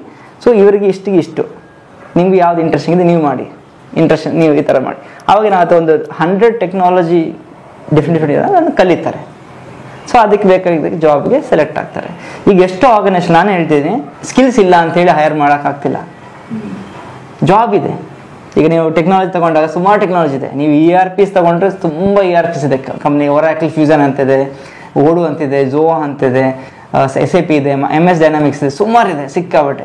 ನಾನು ಹೆಸರು ಹೇಳಿದ್ರೆ ಒಂದು 15-20 ಸಾಫ್ಟ್ವೇರ್ ಅಪ್ಲಿಕೇಶನ್ ಅದು ಗೊತ್ತಿಲ್ಲ. ಸೇಲ್ಸ್ ಫೋರ್ಸ್ ಇದೆ, C4C ಇದೆ, ಸಕ್ಸಸ್ ಫ್ಯಾಕ್ಟರ್ಸ್ ಇದೆ, human capital management, SAP HCM ಇದೆ, BTP ಅಂತಿದೆ, ಸುಮಾರಿದೆ ಟೆಕ್ನಾಲಜಿ. ಬಟ್ ಎಲ್ಲ data management software plus automation technology, automation ಮಾಡುತ್ತೆ ಸಾಫ್ಟ್ವೇರ್ ಆಟೋಮೇಷನ್. ಇವಾಗ ನೀವು ಸಿಂಪಲ್ ಆಗಿ ತಗೊಳ್ಳಿ, ಈ ಡೈಲಿ ನಿಮ್ಮ ಹತ್ರ ಈಗ ಒಂದು ಮನೆಗೆ ಈಗ ನೀವು ತಗೊಳ್ತೀರಾ, ಏನಾದ್ರು ಬೈ ಮಾಡ್ತೀರಾ ಥ್ರೂ ಡಿಫ್ರೆಂಟ್ ಆನ್ಲೈನ್ ಆಪ್ಷನಿಂದ. ಸೊ ಅದು ಹೇಗೆ ನಡೀತದೆ, ಅದು ಬ್ಯಾಕ್ಗ್ರೌಂಡಲ್ಲಿ ತುಂಬ ಅಪ್ಲಿಕೇಶನ್ ಇರುತ್ತೆ.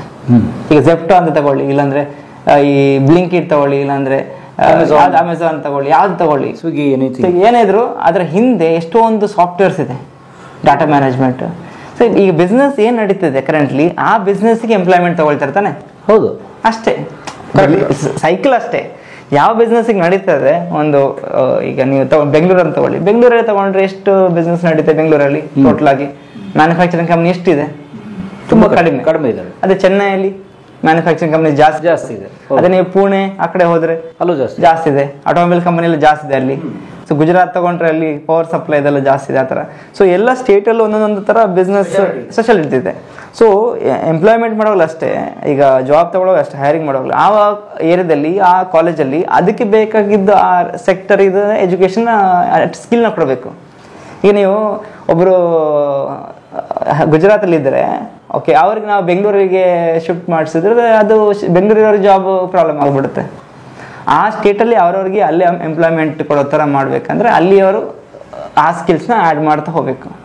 ಇಲ್ಲಾಂದರೆ ಕಂಪ್ನಿಯವರು ಬಂದುಬಿಟ್ಟು ಕಾಲೇಜಲ್ಲಿ ಬೇಕಾದ್ರೆ 1 ವಾರ 2 ವಾರ 3 ವಾರ ಇದ್ಬಿಟ್ಟು ಅದೇ ನಾಲೆಜ್ ಕೊಡೋ ಥರ ಮಾಡಿದ್ರು ಅಲ್ಲಿಂದ ಹೈರ್ ಮಾಡೋ ಥರ ಮಾಡ್ಬೋದು.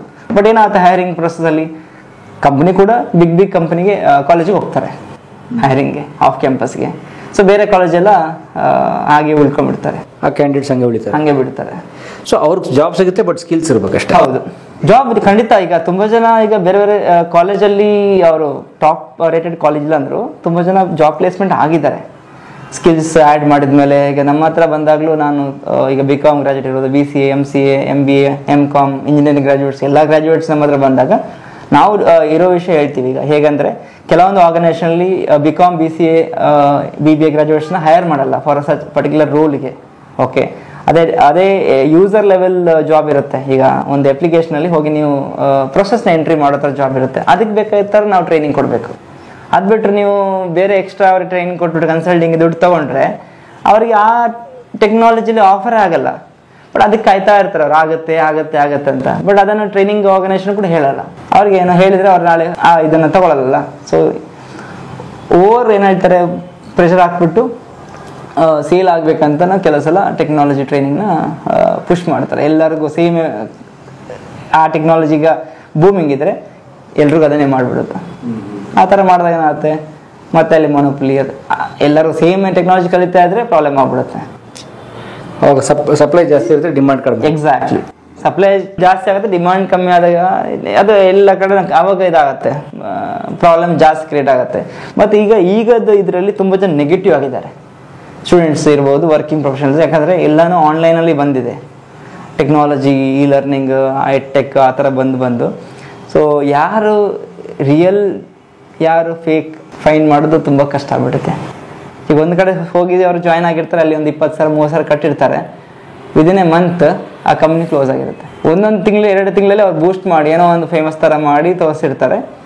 ಎಲ್ಲರೂ ಸೇರಿದ ಮೇಲೆ ಎಷ್ಟು ಲಕ್ಷ ಕೋಟಿ ಕಲೆಕ್ಟ್ ಮಾಡಿದ್ಮೇಲೆ ಕಂಪ್ನಿ ಕ್ಲೋಸ್. ಎಲ್ಲಿಗೆ ಅಂತ ಕೇಸ್ ಮಾಡ್ತಾರೆ ಅವರು ಸ್ಟೂಡೆಂಟ್ಸ್ ಎಲ್ಲ, ಕಲಿಯೋರೆಲ್ಲ. ಎಷ್ಟೊಂದು ಮೆಸೇಜ್ ನಂಗೆ ಬರ್ತಾ ಇರುತ್ತೆ, ಈ ಥರ ಒಂದು ಆರ್ಗನೈಸೇಷನ್ ಟ್ರೈನ್ ಮಾಡಿದ್ವಿ ನಾವು, ನಮ್ಗೆ ಎಷ್ಟು ತಗೊಂಡ್ರು, ನಮಗಿಲ್ಲ ಈಗ ಮತ್ತೆ ಕಲಿಯೋಕ್ಕೆ ಹೆಲ್ಪ್ ಮಾಡಿ, ಸಪೋರ್ಟ್ ಮಾಡಿ ಅಂತ. ನಾವು ನಾಲೆಜ್ ಕೊಡ್ತೀವಿ, ಗೈಡೆನ್ಸ್ ಎಲ್ಲ ಕೊಡ್ತೀವಿ, ಅವ್ರಿಗೆ ಇನ್ಫಾರ್ಮೇಷನ್. ಬಟ್ ಎಲ್ಲರನ್ನೂ ನಾವು ತೊಗೊಂಡು ಜಾಬ್ ಪ್ಲೇಸ್ಮೆಂಟ್ ತನಕ ತಗೊಳ್ಳೋಕ್ಕೆ ಕಷ್ಟ ಆಗುತ್ತೆ.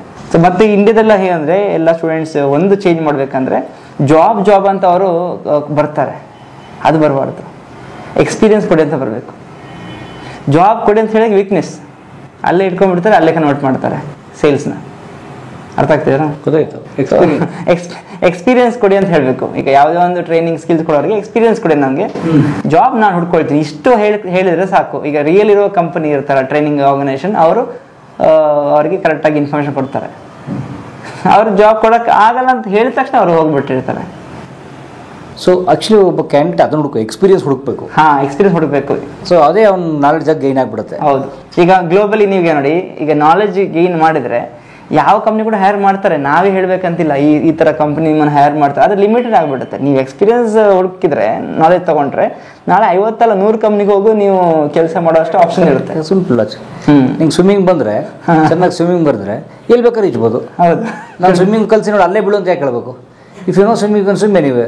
ಪ್ರಾಪರ್ ಸ್ವಿಮ್ಮಿಂಗ್ ಬಂದರೆ ಇಲ್ಲ, ನೀವು ಹೇಳೋದು ಕರೆಕ್ಟ್ ಇದೆ. ಈಗ ಕೆಲವೊಂದು ಆರ್ಗನೈಸೇಷನ್ಲಿ ಏನು ಮಾಡ್ತಾರೆ ಅಂದರೆ, ಕಂಟೆಂಟ್ನ ಇಷ್ಟೇ ಅಂತ ಹೇಳ್ಬಿಟ್ಟು ಕುತ್ಕೊಂಡ್ಬಿಡ್ತಾರೆ. ಅಂದರೆ ಅವ್ರಿಗೆ ಈಸಿ ಆಗುತ್ತೆ ಹೇಳ್ಕೊಡೋಕ್ಕೆ, ಇವ್ರದ್ದು ಮುಗ್ದು ಹೋಗುತ್ತೆ, ದುಡ್ಡು ಬಂದುಬಿಡುತ್ತೆ. ರಿಯಲ್ ಕಂಟೆಂಟ್ ಹೇಳಲ್ಲ. ರಿಯಲ್ ಕಂಟೆಂಟ್ ಹೇಳಿದಾಗ ಎಫರ್ಟ್ ಜಾಸ್ತಿ ಹಾಕಬೇಕಲ್ಲ. ನಾನು ಯಾಕೆ ಎಫರ್ಟ್ ಜಾಸ್ತಿ ಆಗಬೇಕು? ಯಾಕೆ ನಾನು ಎಕ್ಸ್ಪೀರಿಯನ್ಸ್ ಅವ್ರನ್ನ ಕರೆಸ್ಬಿಟ್ಟು ಟ್ರೈನ್ ಮಾಡಿಸ್ಬೇಕು? ನೀನು ಕೇಳ್ತಿರೋದು 20,000 ರೂಪಾಯಿ, 20,000 ರೂಪಾಯಿಗೆ ಇದು ಕಂಟೆಂಟ್ ಕೊಡ್ತೀನಿ. ಮುಂಚೆನೇ ಎಲ್ಲ ಹೇಳಿಬಿಟ್ರೆ ಚಾರ್ಜಸ್ 35,000 ಅಂತ, ಈಗ 35,000 ರೂಪಾಯಿ ಅಂದರೆ, ಇಲ್ಲ ನನಗೆ ಅಲ್ಲಿ 15,000 ರೂಪಾಯಿ ಅಲ್ಲಿ ಸಿಗ್ತಿದೆ ಬೇರೆ ಇನ್ಸ್ಟಿಟ್ಯೂಟ್ ಅಂತ, ಅಲ್ಲಿ ಹೋಗ್ತಾರೆ. ಅಲ್ಲಿ ಅವರು ಅದನ್ನು ರಿವ್ಯೂ ಮಾಡಲ್ಲ. ಅವ್ರು ಯಾಕೆ ಅಷ್ಟು ಕಾಸ್ಟ್ ಮಾಡ್ತಾರೆ, ಇವರು ಯಾಕೆ ಕಾಸ್ಟ್ ಮಾಡ್ತಾರೆ, ಯಾರನ್ನ ಅವರು ಇನ್ವೈಟ್ ಮಾಡ್ತಾರೆ, ಅವ್ರದ್ದು ಚಾರ್ಜಸ್ ಏನಿದೆ ಏನು, ಅದನ್ನು ಡಿಸ್ಕಸ್ ಮಾಡೋಕ್ಕೂ ರೆಡಿ ಇರಲ್ಲ. ಜಾಬ್ ಕೊಡಲ್ಲ ಅಂತ ಹೇಳಿದ ತಕ್ಷಣ ಮುಗ್ದೋಯ್ತು ಅಷ್ಟೇ. ಅವ್ರು ಮತ್ತೆ ಕಾಲ್ ಮಾತಾಡಲ್ಲ, ರೆಸ್ಪಾನ್ಸ್ ಮಾಡಲ್ಲ. ಅದೇ ಯಾರೊಬ್ಬರು ಇನ್ಸ್ಟಿಟ್ಯೂಟ್ ಅವ್ರು ಬಂದ್ಬಿಟ್ಟು ನಂಗೆ ಜಾಬ್ ಕೊಡಿಸ್ತೀನಿ ಅಂದರೆ 100 ಜನ 1000 ಜನ ಅಲ್ಲೇ ಹೋಗ್ತಾರೆ.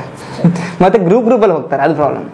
ಈಗ ಸ್ಟೂಡೆಂಟ್ಸ್ ಏನೋ ಒಂದು ಗ್ರೂಪ್ ಇರ್ತಾರೆ, ಫ್ರೆಂಡ್ಸ್ ಗ್ರೂಪ್, ಒಂದು ಕ್ಲಾಸ್ನ ಪಾಸ್ಔಟ್ಸ್ ಎಲ್ಲ ಒಟ್ಟಿಗೆ ಹೋಗೋದು. ಒಬ್ಬ ಹಳ್ಳಕ್ಕೆ ಬಿದ್ರೆ ಎಲ್ಲ ಅಲ್ಲೇ ಹೋಗ್ಬಿಡೋದು, ಎಲ್ಲ ಒಟ್ಟಿಗೆ. ಅದು ಪ್ರಾಬ್ಲಮ್ ಆಗುತ್ತೆ. ಅವ್ರೇನು ಮಾಡಬೇಕು, ಫ್ರೆಂಡ್ಸ್ ಎಲ್ಲ ಆಯ್ತು ನಾನು 3 ಜನ ಇಲ್ಲಿ ಹೋಗ್ತೀವಿ, ಒಂದು 3 ಜನ ಅಲ್ಲಿ ಹೋಗ್ತೀವಿ ಅಂತ ಎಲ್ಲ ಸ್ಪ್ಲಿಟ್ ಮಾಡ್ಕೊಂಡು ಅವ್ರು ಕಲ್ತಾರೆ.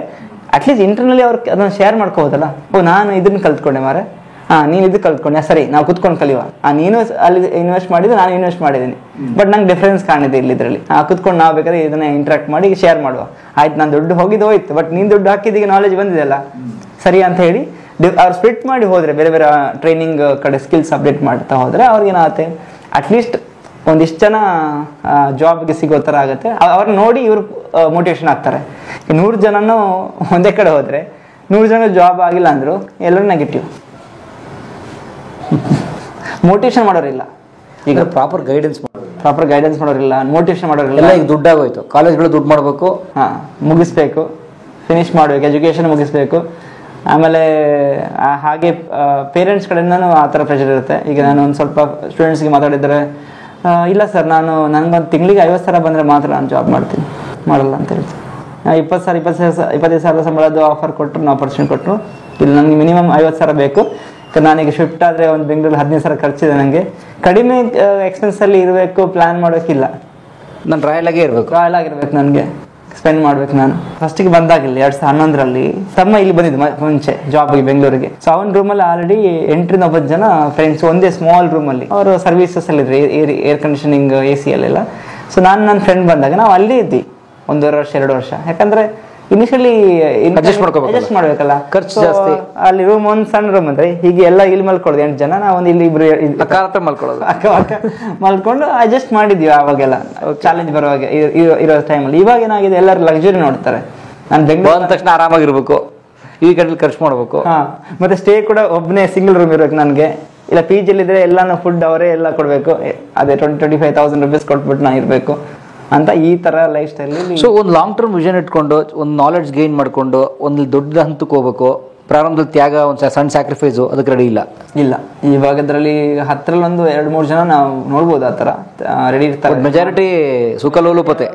ಈಗ ಇಮಿಡಿಯೇಟ್ಲಿ ನನಗೆ ಬೇಕು, ಇನ್ಸ್ಟೆಂಟ್ಲಿ ಬೇಕು. ಮೇಜರ್ಲಿ ಆಗಿದ್ದು ಪ್ರಾಬ್ಲಮ್ ಈ ಸೋಷಿಯಲ್ ಮೀಡಿಯಾ ಒಳ್ಳೇದು, ಕೆಲ ಕಡೆ ಹಾಳಿದೆ. ಈಗ ಇನ್ಸ್ಟಾಗ್ರಾಮ್ ಅಂತ ಬಂದಾಗ ಇನ್ಸ್ಟಾಗ್ರಾಮಲ್ಲಿ ಈ ರೀಲಲ್ಲಿ ಏನು ಮಾಡ್ತಾರೆ ಅಂದರೆ, ನಾನು 1.5 ಲಕ್ಷ 2 ಲಕ್ಷ ಅರ್ನ್ ಮಾಡ್ತಿದ್ದೀನಿ, ನಾನು ತಿಂಗಳಿಗೆ 1.5 ಲಕ್ಷ ಕುತ್ಕೊಂಡು ಮಾಡ್ತಿದ್ದೀನಿ, ಹಾಗೆ ಹೀಗೆ ಅಂತೆಲ್ಲ ವಿಡಿಯೋ ಬಿಡ್ತಾರೆ. ಅದನ್ನು ನೋಡಿಕೊಂಡೆ ನನಗೆ ಹೇಗೆ ನಾನು 15,000 ಸಂಬಳ ಅಂತ ಹೇಳಿ ಅಂತ ಅದು ಒಂದು ಮರ್ಯಾದೆ ಮಾಡಿಕೊಂಡು ಜಾಬ್ ಹೋಗೋರು ಇಲ್ಲ ಆ ಥರ. ಅದು ಒಂದು ಆಗಿದೆ. ಸೋಷಿಯಲ್ ಮೀಡಿಯಾದಲ್ಲಿ ಏನಾಗುತ್ತಂದರೆ ಓವರ್ ಇದಾಗಿದೆ. ಈಗ ಒಂದು ರಿಯಲ್ ನಾಲೆಜ್ ಇರೋರು ಅದನ್ನು ಹೇಳಲ್ಲ, ಅಬೌಟ್ ಈ ಥರ ದುಡ್ಡು ಬಗ್ಗೆ, ಕಮರ್ಷಿಯಲ್ ಬಗ್ಗೆ ಹೇಳಲ್ಲ. ಅವ್ರು ರಿಯಲ್ ಆಗಿ ನಾಲೆಜ್ ಶೇರ್ ಮಾಡ್ತಾರೆ. ಇದು ಶಾರ್ಟ್ ಕಟ್ ಮಾಡೋರು ಇದ್ದಾರಲ್ಲ, ಅವರು ಫಸ್ಟಿಗೆ ಹೇಳ್ಬಿಡ್ತಾರೆ 15-20 ಲಕ್ಷ ಪ್ಯಾಕೇಜ್ ಬರ್ತದೆ, ಇಲ್ಲಿ ಜಾಯ್ನ್ ಆಗಿ 50 ಲಕ್ಷ ಆಫರ್ ಆಯಿತು. ಮೊನ್ನೆ ಒಂದು ಯಾವ್ದು ವಿಡಿಯೋ ನೋಡಿದೆ ಇನ್ಸ್ಟಾಗ್ರಾಮಲ್ಲಿ, ಯಾರೋ ಕಾಲೇಜ್ ಅವನಿಗೆ 98 lakhs ಪ್ಯಾಕೇಜ್ ಬಂತಂತೆ. ಎಲ್ಲ ಹೋಗ್ಬಿಡ್ತಾರೆ ಈಗ. ಎಲ್ಲ ಅಲ್ಲಿ ಹೋಗ್ಬಿಡ್ತಾರೆ. ಅದೊಂದು ಸಾಕು ಟೈಟ್ಲ್ ಅವ್ರಿಗೆ. ಟೈಟ್ಲ್ 98 lakhs ಒಬ್ಬನಿಗೆ ಬಂತು, ಬೇರೆಯವ್ರಿಗೆ ಏನಾಗಿದೆ ಅದು ನೋಡಲ್ಲ ಅವರು. ಸೊ ಅದು ವಿಡಿಯೋ ಮಾಡಿ ರೀಲ್ ಮಾಡಿದಾಗ ಅದು ವೈರಲ್ ಆಗ್ಬಿಡುತ್ತಲ್ಲ. ಸೊ ಆ ಥರ ಅದನ್ನು ಹೇಳುವಾಗ ಯಾರೋ ಒಬ್ಬನಿಗೆ ಸಿಕ್ಕಿರುತ್ತೆ, ಎಲ್ಲರೂ ನಮ್ಗೆ ಸಿಗುತ್ತೆ ಅನ್ಕೋತಾರೆ. ಹೌದು, ನಮ್ಗೆ ಲಾಟ್ರಿ ಟಿಕೆಟ್ ಥರ ನಮ್ಗೆ ಸಿಗಿಬಿಡುತ್ತೆ. ಆ ಥರ 98 ಸಿಕ್ಕಿದೆ, ಅಲ್ಲಿ ನಮ್ಗೆ 60 ಲಕ್ಷ ಸಿಗುತ್ತೆ ಅಂತ ಸೇರ್ಕೊಳ್ತಾರೆ ಆ ಥರ. ಅಲ್ಲ, ಈಗ ಟ್ಯಾಕ್ಸ್ ಸ್ಕಿಲ್ಸಿಂದ ಎಷ್ಟು ತಿಂಗಳು ಟ್ರೈನಿಂಗ್ ಕೊಡ್ತೀರಿ, ಹೇಗದು ಡೀಟೇಲ್ಸ್? ಈಗ ಒಂದೊಂದು ರಿಕ್ವೈರ್ಮೆಂಟ್ ಡಿಫ್ರೆಂಟ್ ಆಗಿ ಇರುತ್ತೆ. ಕೆಲವರು ಈಗ ಬೇಸಿಕ್ ಕಲಿಬೇಕಂತ ಹೇಳ್ತಾರೆ, ನಂಗೊಂದು 30 to 40 hours ನಾನು ಕಲಿಬೇಕು ಬೇಸಿಕ್ ನಾಲೆಜ್ ಅಂತ. ಅವ್ರಿಗೆ ಮನಿ ಕನ್ಸ್ಟೆಂಟ್ ಇರ್ಬೋದು, ಇಲ್ಲಾಂದರೆ ಅವ್ರಿಗೆ ಕಲಿಯೋದು ನೀಡ್ ಅಷ್ಟೇ ಇರ್ಬೋದು.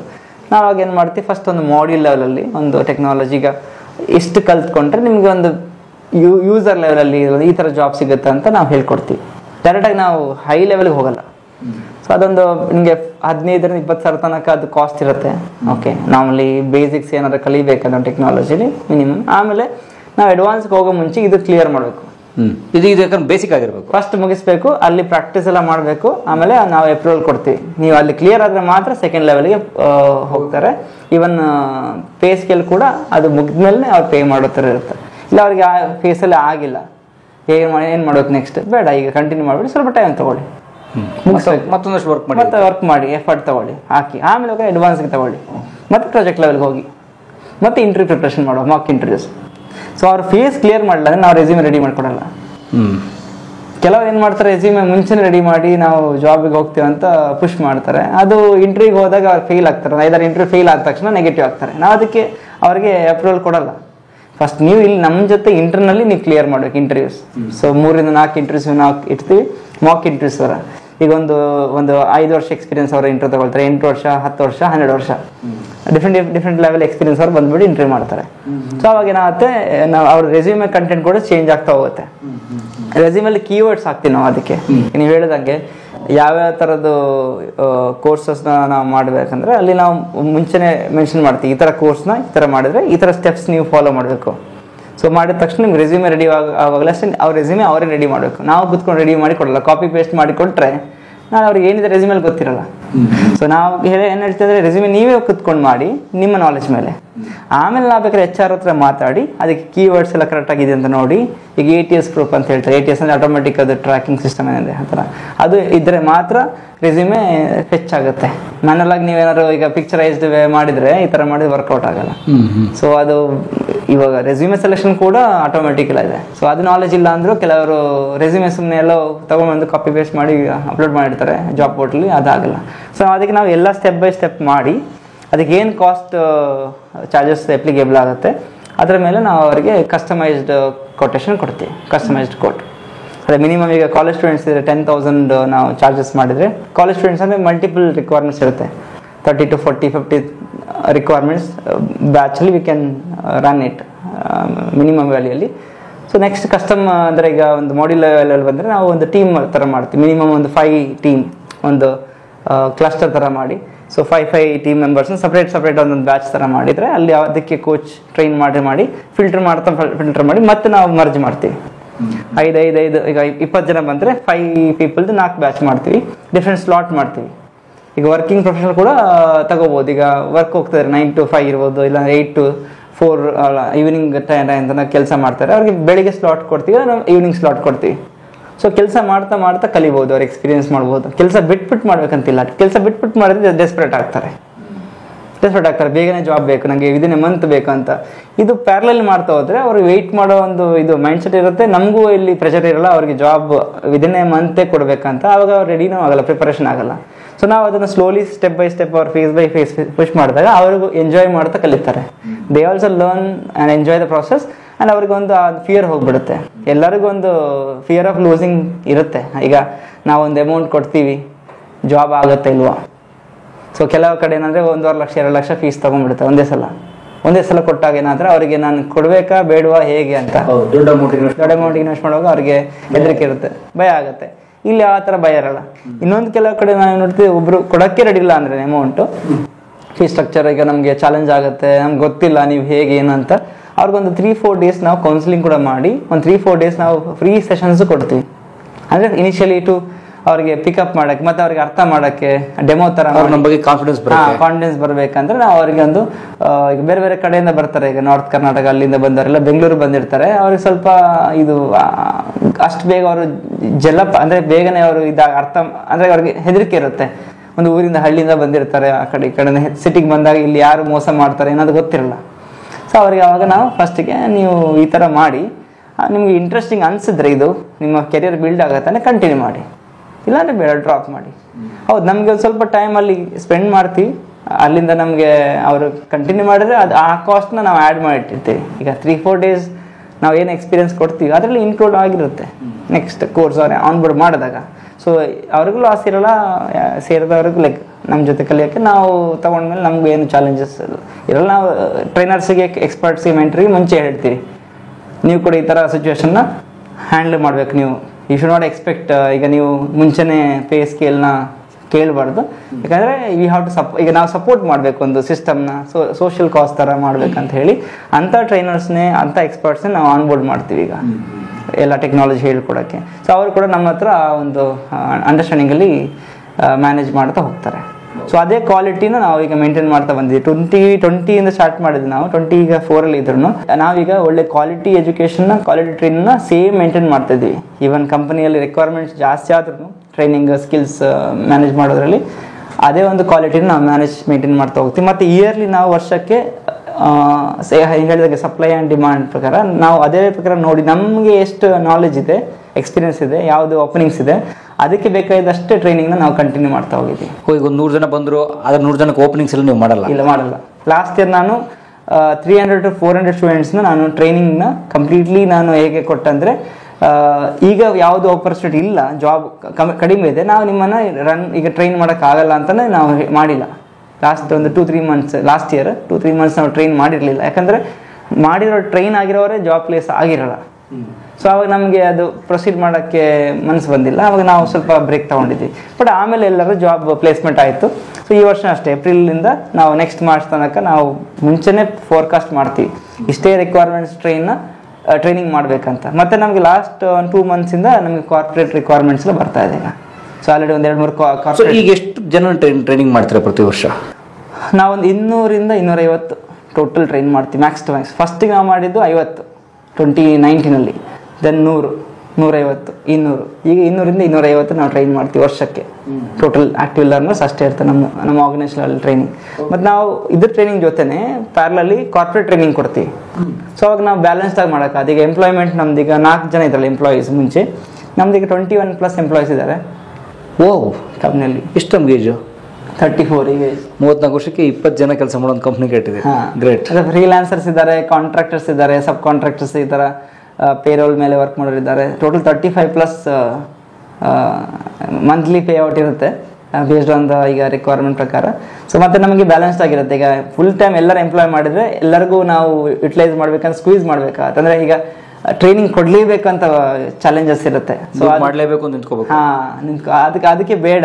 ಈಗ ನಾವೊಂದು 20 ಎಂಪ್ಲಾಯೀಸ್ನ ಫುಲ್ ಟೈಮ್ ಮಾಡಿದರೆ ಅವ್ರದ್ದು ಸ್ಯಾಲ್ರಿ ಕೂಡ ಬೇಸ್ಡ್ ಆನ್ ದಿ ಈಗ ಏನಂದರೆ ಒಂದು ಬರೋ ಟೋಟಲ್ ರಿಕ್ವೈರ್ಮೆಂಟ್ಸ್ಗೆ ಮ್ಯಾಚ್ ಮಾಡೋ ಥರ ನಾವು ಬ್ಯಾಲೆನ್ಸ್ ಮಾಡಿ ರನ್ ಮಾಡ್ತಿದ್ದೀವಿ. ಮತ್ತು ಕೆಲವ್ರು ನಾವು ರೆಡಿ ಮಾಡ್ತೀವಿ ನಮ್ಮ ಕಂಪ್ನಿ ಒಳಗೆ ಒಂದು 6 months 1 year ನಾವು ಇಲ್ಲೇ ರೆಡಿ ಮಾಡಿ ಅವ್ರನ್ನೇ ಒಂದು ಟ್ರೈನ್ ಅಪ್ ಮಾಡಿ ಎಕ್ಸ್ಪೀರಿಯನ್ಸ್ ಕೊಟ್ಟು ಅವರೇ ಕೂಡ ಕೋಆರ್ಡಿನೇಟ್ ಮಾಡೋದಕ್ಕೆ, ಆಪ್ರೇಷನ್ಸಿಗೆ, ಪ್ರೊಸೆಸ್ ಮ್ಯಾನೇಜ್ಮೆಂಟ್, ಕಸ್ಟಮರ್ ಹ್ಯಾಂಡ್ಲಿಂಗ್ ಅವರು ಮಾಡ್ತಾ ಹೋಗ್ತಾರೆ. ನಾವು ಹೊರಗಡೆಯಿಂದ ಎಕ್ಸ್ಪೀರಿಯನ್ಸನ್ನು ಹೈರ್ ಮಾಡಲ್ಲ, ಇನ್ ಹೌಸಲ್ಲೇ ರೆಡಿ ಮಾಡ್ತೀವಿ. ನಾವು ರೆಡಿ ಮಾಡಿ ಎಕ್ಸ್ಪರ್ಟೈಸ್ ಅವ್ರನ್ನ ತಂದುಬಿಟ್ಟು ಪ್ರೊಸೀಡ್ ಲೈಕ್ ಮ್ಯಾನೇಜ್ ಮಾಡೋ ಥರ. ಅವಾಗ ಏನಾಗುತ್ತೆ, ಸ್ಯಾಲ್ರಿ ಕೂಡ ಡಿಮಾಂಡಿಂಗ್ ಅಷ್ಟಿರಲ್ಲ. ಹೊರಗಡೆ ಅವರು ಒಂದು ಹೈರ್ ಮಾಡಿದರೆ, ಕೆಲವರು ಹೈರ್ ಮಾಡಿದ್ವಿ, ಹೊರಗಡೆಯಿಂದ ಹೈರ್ ಮಾಡಿ ನೀಡಿದ್ದಾಗ ರಿಕ್ವೈರ್ಮೆಂಟ್ಸ್ ಹೈರ್ ಮಾಡಿ ಮ್ಯಾನೇಜ್ ಮಾಡಿದ್ವಿ. ಬಟ್ ಇವಾಗ ನೆಕ್ಸ್ಟ್ ನಾವು ಪ್ಲ್ಯಾನ್ ಮಾಡಿದ್ದು ಏನಂದರೆ ನೆಕ್ಸ್ಟ್ ಇಯರ್ ಏಪ್ರಿಲಿಂದ ಎಲ್ಲ ಯಾರೆಲ್ಲ ನೀಡಲಿದ್ದಾರೆ, ಈಗ ಗ್ರ್ಯಾಜುಯೇಟ್ಸು, ಈಗ ಎಕ್ಸ್ಪೀರಿಯನ್ಸ್ ಈಗ ಬೇರೆ ಬೇರೆ ಕಡೆ ಆಗಿದೆ ಬಟ್ ಜಾಬ್ ಅವರಿಗೆ ಈ ಥರ ಇಂಟ್ರೆಸ್ಟಿಂಗ್ ಸ್ಕಿಲ್ಸ್ನ ಮಾಡೋ ಥರ ತಗೊಳ್ಳೋದಿದ್ರೆ ಅವ್ರನ್ನ ನಾವು ಹೈರ್ ಮಾಡಿಕೊಂಡು ಇಂಟರ್ನ್ಶಿಪ್ ಥರ ಕೊಟ್ಟು ಸ್ಟೈಫಂಡ್ ಕೊಟ್ಟು ಆಮೇಲೆ ಅವ್ರನ್ನ ಎಂಪ್ಲಾಯ್ಮೆಂಟಿಗೆ ನಾವು ಬೇರೆ ಕಂಪ್ನಿಗೆ ಪುಷ್ ಮಾಡೋ ಥರ ಪ್ಲ್ಯಾನ್ ಮಾಡ್ತಿದ್ವಿ. ಪೇರೋಲ್ ನಮ್ಮದು ಪೇರೋಲ್ ಇರ್ತಾರೆ, ರಿಸೋರ್ಸ್ ಇಲ್ಲಿ ನಮ್ಮ ಜೊತೆ ಅವರು ಸ್ವಲ್ಪ ಟೈಮ್ ತನಕ ಕೆಲಸ ಮಾಡ್ತಾರೆ, ಪ್ರಾಜೆಕ್ಟ್ಸ್ ಇದ್ದರೆ. ಸೊ ಬೇರೆ ಕಡೆ ಏನಾದ್ರು ಬಂದರೆ ರಿಕ್ವೈರ್ಮೆಂಟ್ಸ್ ನಾವು ಅವ್ರನ್ನ ಡಿಪ್ಲಾಯ್ ಮಾಡೋ ಥರ ಕಸ್ಟಮರ್ಗೆ. ಅವಾಗ ಏನಾಗುತ್ತೆ, ಸೊ ಕಸ್ಟಮರ್ಗಳು ಟ್ರಸ್ಟ್ ಇರುತ್ತೆ. ಇಲ್ಲಿಂದ ಎಂಪ್ಲಾಯೀಸ್ ನಮ್ಮ ಕಡೆ ಬರ್ತಾ ಇದ್ದಾರೆ ಅಂದರೆ ಅವರಿಗೆ immediately they can on board ನಮ್ಮ ರಿಕ್ವೈರ್ಮೆಂಟ್ಸ್ ಅವ್ರು ಆನ್ ಬೋರ್ಡ್ ಮಾಡ್ತಾರೆ. ಅದು ಫ್ಯೂಚರ್ ಪ್ಲ್ಯಾನ್ಸ್. ಗ್ರೇಟ್. ಒಟ್ಟು ನಡೀತಾ ಇದೆ. ಚೆನ್ನಾಗಿ ನಡೀತದೆ. ಈಗ ಅದೇ IT ಈ ವರ್ಷ ಸ್ವಲ್ಪ ಅಷ್ಟೊಂದು ಚೆನ್ನಾಗಿ ಆಗ್ತಿಲ್ಲ ಹೊರಗಡೆ ಟೆಕ್ನಾಲಜಿ ವೈಸ್ ನೋಡಿದ್ರೆ. ಇವನ್ ಬಿಸ್ನೆಸ್ ಕೂಡ ಫ್ಲೋ ಕಡಿಮೆ ಇದೆ ಈ ವರ್ಷ. ಸೊ ಅದಕ್ಕೆ ಹೈರಿಂಗ್ ಮತ್ತು ಅಂದರೆ ಪ್ಲೇಸ್ಮೆಂಟ್ ಆಪರ್ಚುನಿಟೀಸ್ ಸ್ವಲ್ಪ ಕಡಿಮೆ ಇದೆ. But next year definitely market open up ಆಗುತ್ತೆ. ತುಂಬ ಸ್ಕಿಲ್ಡ್ ಎಂಪ್ಲಾಯೀಸ್ ಬೇಕಾಗಿದ್ದಾರೆ. ಮತ್ತು ಹೈಲಿ ಪೇಯ್ಡ್ ಎಂಪ್ಲಾಯೀಸ್ನ ಹೈರ್ ಮಾಡೋಕ್ಕೆ ಅವ್ರಿಗೆ ಚಾಲೆಂಜ್ ಆಗ್ತಿದೆ ಅಂದರೆ ಕಂಪನಿಗೆ. ಅವರು ಯಾವತ್ತು ಟ್ರೈನ್ ಆಗಿರೋರನ್ನೇ ಹೈರ್ ಮಾಡಿಕೊಂಡು ಮ್ಯಾನೇಜ್ಮೆಂಟ್ ಬ್ಯಾಲೆನ್ಸ್ಡ್ ಆಗಿ ಮಾಡ್ತಾರೆ. ಸೊ ದಟ್ಸ್ ಆ ಥರ ಮಾಡಬೇಕಾದ್ರೆ ನಾವು ಕೂಡ ಅದರ ಹಿಂದೆ ಇರಬೇಕಾಗತ್ತೆ. ಈಗ ಎಷ್ಟು ಜನಕ್ಕೆ ಟ್ರೈನಿಂಗ್ ಮಾಡಿ ರೆಡಿ ಮಾಡಿ ಪ್ಲೇಸ್ ಮಾಡೋ ಥರ ಕಂಪ್ನಿ. ನಿಮ್ಮನ್ನು ಕಾಂಟ್ಯಾಕ್ಟ್ ಮಾಡೋದು ಹೇಗೆ ಅಂದರೆ ನಿಮ್ಮದು ಆಫೀಸಿಗೆ ಬರಬೇಕಾ ಅಥವಾ ನಿಮ್ಮದು ಆನ್ಲೈನ್ ಕೋರ್ಸ್ ಏನಾದರೂ ಇದೆಯಾ? ನಮ್ಮದು ಆನ್ಲೈನ್ ಕೋರ್ಸ್ ಇದೆ. ವರ್ಚುವಲಿ ನಾವು ಸ್ಟಾರ್ಟ್ ಮಾಡಿದ್ದು ಆನ್ಲೈನ್ ಕೋರ್ಸ್ ಇಂದ 2020 2024 ತನಕ ನಾವು ಆನ್ಲೈನ್ ಇತ್ತು. ಲಾಸ್ಟ್ ಅಕ್ಟೋಬರಿಂದ ನಾವು ನಾಗರಬಾವಿಯಲ್ಲಿ ಆಫೀಸ್ ಸ್ಪೇಸ್ ಓಪನ್ ಮಾಡಿದ್ದೆ. ಯಾಕಂದರೆ ಕೆಲವರು ಫಿಸಿಕಲ್ ಪ್ರೆಸೆನ್ಸ್ ಕೇಳ್ತಾರೆ. ಅಂದರೆ ಈಗ ಇಲ್ಲಿ ಈ ಆಫೀಸಲ್ಲಿ ವಾಕಿನ್ ಆಗ್ತಾಯಿತ್ತು, ಬಟ್ ಕೆಲವೊಂದು ಎಲ್ಲರೂ ಇಲ್ಲಿ ಬರೋಕ್ಕಾಗಲ್ಲ ಅಂತ ನಾವು ಶಿಫ್ಟ್ ಮಾಡಿದ್ವಿ. ಕೋವರ್ಕ್ ಸ್ಪೇಸ್ ಮಾಡಿದ್ವಿ ಜನರ 4th ಬ್ಲಾಕಲ್ಲಿ. Cowork space almost 1 year ತನಕ ನಾವು ಮ್ಯಾನೇಜ್ ಮಾಡಿದ್ವಿ. ಬಟ್ ಅಲ್ಲಿ ಸ್ವಲ್ಪ ಚಾಲೆಂಜಸ್ ಕ್ರಿಯೇಟ್ ಆಯಿತು ಆ ಸ್ಪೇಸಲ್ಲಿ, ಅದು ಆಗಿಲ್ಲ ಅಂತ ದೆನ್ ನಾವು ಕಂಪ್ಲೀಟ್ಲಿ ನಾಗರಬಾವಿಗೆ ಶಿಫ್ಟ್ ಮಾಡಿದ್ದು. October 9th ಓಪನಿಂಗ್ ಆಗಿದ್ದು ಆಫೀಸ್ ಸ್ಪೇಸ್. ಸೊ ಅಲ್ಲಿ ವಾಕಿನ್ ಆಗ್ಬೋದು. ಯಾರೆಲ್ಲ ಇದ್ದಾರೆ ಇಲ್ಲಿ ಬೆಂಗಳೂರಲ್ಲಿದ್ದರೆ ಅವ್ರು ಅಲ್ಲಿ ವಾಕಿನ್ ಮಾಡ್ಬೋದು. ಬೇರೆ ಕಡೆ ಇದ್ದವರೆಲ್ಲ ವರ್ಚುವಲಿ ಕನೆಕ್ಟ್ ಆಗಿ ನಮ್ಮ ಹತ್ರ ಎಕ್ಸ್ಪೀರಿಯನ್ಸ್ ಅಂದರೆ ನಾಲೆಜ್ ಗ್ಯಾದರ್ ಮಾಡಿಬಿಟ್ಟು ಇನ್ ಕೇಸ್ ಅವ್ರಿಗೆ ಬೇಕು ಆಫ್ಲೈನ್ ಅಂದರೆ ಅವ್ರು ಬರ್ಬೋದು. ಈಗ 2 months ಟ್ರೈನಿಂಗ್ ಪೀರಿಯಡ್ ಇದ್ದರೆ ಫಸ್ಟ್ 1 ತಿಂಗಳು ಅವರು ಆನ್ಲೈನಲ್ಲಿ ಮಾಡಿ, ಸೆಕೆಂಡ್ ಮಂತ್ ಬೇಕಾದ್ರೆ ಆಫ್ಲೈನಲ್ಲಿ ಬಂದು 1 ತಿಂಗಳು PGಯಲ್ಲಿದ್ದರೆ ಎಕ್ಸ್ಪೆನ್ಸಸ್ ಅವರಿಗೆ ಬ್ಯಾಲೆನ್ಸ್ಡ್ ಆಗುತ್ತೆ. ಇಲ್ಲಾಂದರೆ 2 months ಬಂದಿದ್ದಾಗ ಅಲ್ಲಿ ಖರ್ಚು ಆಗ್ಬಿಡುತ್ತೆ. ಸೊ ಲಾಸ್ಟ್ ಒಂದು 2 weeks 3 weeks ಮುಗಿಯುವ ಟೈಮಲ್ಲಿ ಬಂದುಬಿಟ್ಟು ನಮ್ಮ ಹತ್ರ ಡಿಸ್ಕಷನ್ಗೆ ಇಂಟರ್ವ್ಯೂಗೆಲ್ಲ ಇಲ್ಲಿ ಬೆಂಗಳೂರು ಆಫೀಸಲ್ಲಿ ಬಂದರೆ ಅವರಿಗೆ ಬ್ಯಾಲೆನ್ಸ್ಡ್ ಆಗಿರುತ್ತೆ. ಓಕೆ. ಮತ್ತು ವರ್ಕಿಂಗ್ ಪ್ರೊಫೆಷನಲ್ ಇದ್ದರೆ ಡೆಫಿನೆಟ್ಲಿ ಅವರು any time they can come walk-in. ನಮ್ಮದು ಬೆಳಿಗ್ಗೆ 9 AM ಇಂದ ಸಂಜೆ 7 PM ತನಕ ಮಂಡೇ ಟು ಫ್ರೈಡೇ ಇರ್ತೀವಿ ಆಫೀಸಲ್ಲಿ, ಮ್ಯಾನೇಜ್ ಮಾಡ್ತೀವಿ. ದೆನ್ ಸ್ಯಾಟರ್ಡೆ ಸಂಡೇ ಕೂಡ ನಾವು ಡಿಮಾಂಡ್ ಮೇಲೆ, ಈಗ ಯಾರಾದರೂ ವಾಕಿನ್ ಮಾಡ್ತಾರೆ ಅಂದರೆ ಸ್ಯಾಟರ್ಡೆ ಸಂಡೇ ಕೂಡ ನಮ್ಮದು ವಾಕಿನ್ ಇರುತ್ತೆ. 10 AM to 5 PM ಇರುತ್ತೆ. ಸೊ ಆ ಟೈಮಲ್ಲಿ ದೇ ಕ್ಯಾನ್ ವಿಸಿಟ್, ಯಾರು ಬೇಕಾದ್ರೆ ಬರ್ಬೋದು. ಈಗ ವರ್ಕಿಂಗ್ ಪ್ರೊಫೆಷನ್ಸ್ ಎಲ್ಲ ಬರೋಕ್ಕಾಗಲ್ಲ ವೀಕ್ ಡೇಸಲ್ಲಿ, ಸ್ಯಾಟರ್ಡೆ ಸಂಡೇನ ಬರ್ಬೋದು ನಮ್ಮ ಆಫೀಸ್ಗೆ. ಸೊ ಮತ್ತೊಮ್ಮೆ ಟ್ಯಾಕ್ಸ್ ಸ್ಕಿಲ್ಸ್ ಒಳ್ಳೆದಾಗಲಿ. Thank you. All the best. Thank you sir. Thank you so much sir. ಧನ್ಯವಾದ.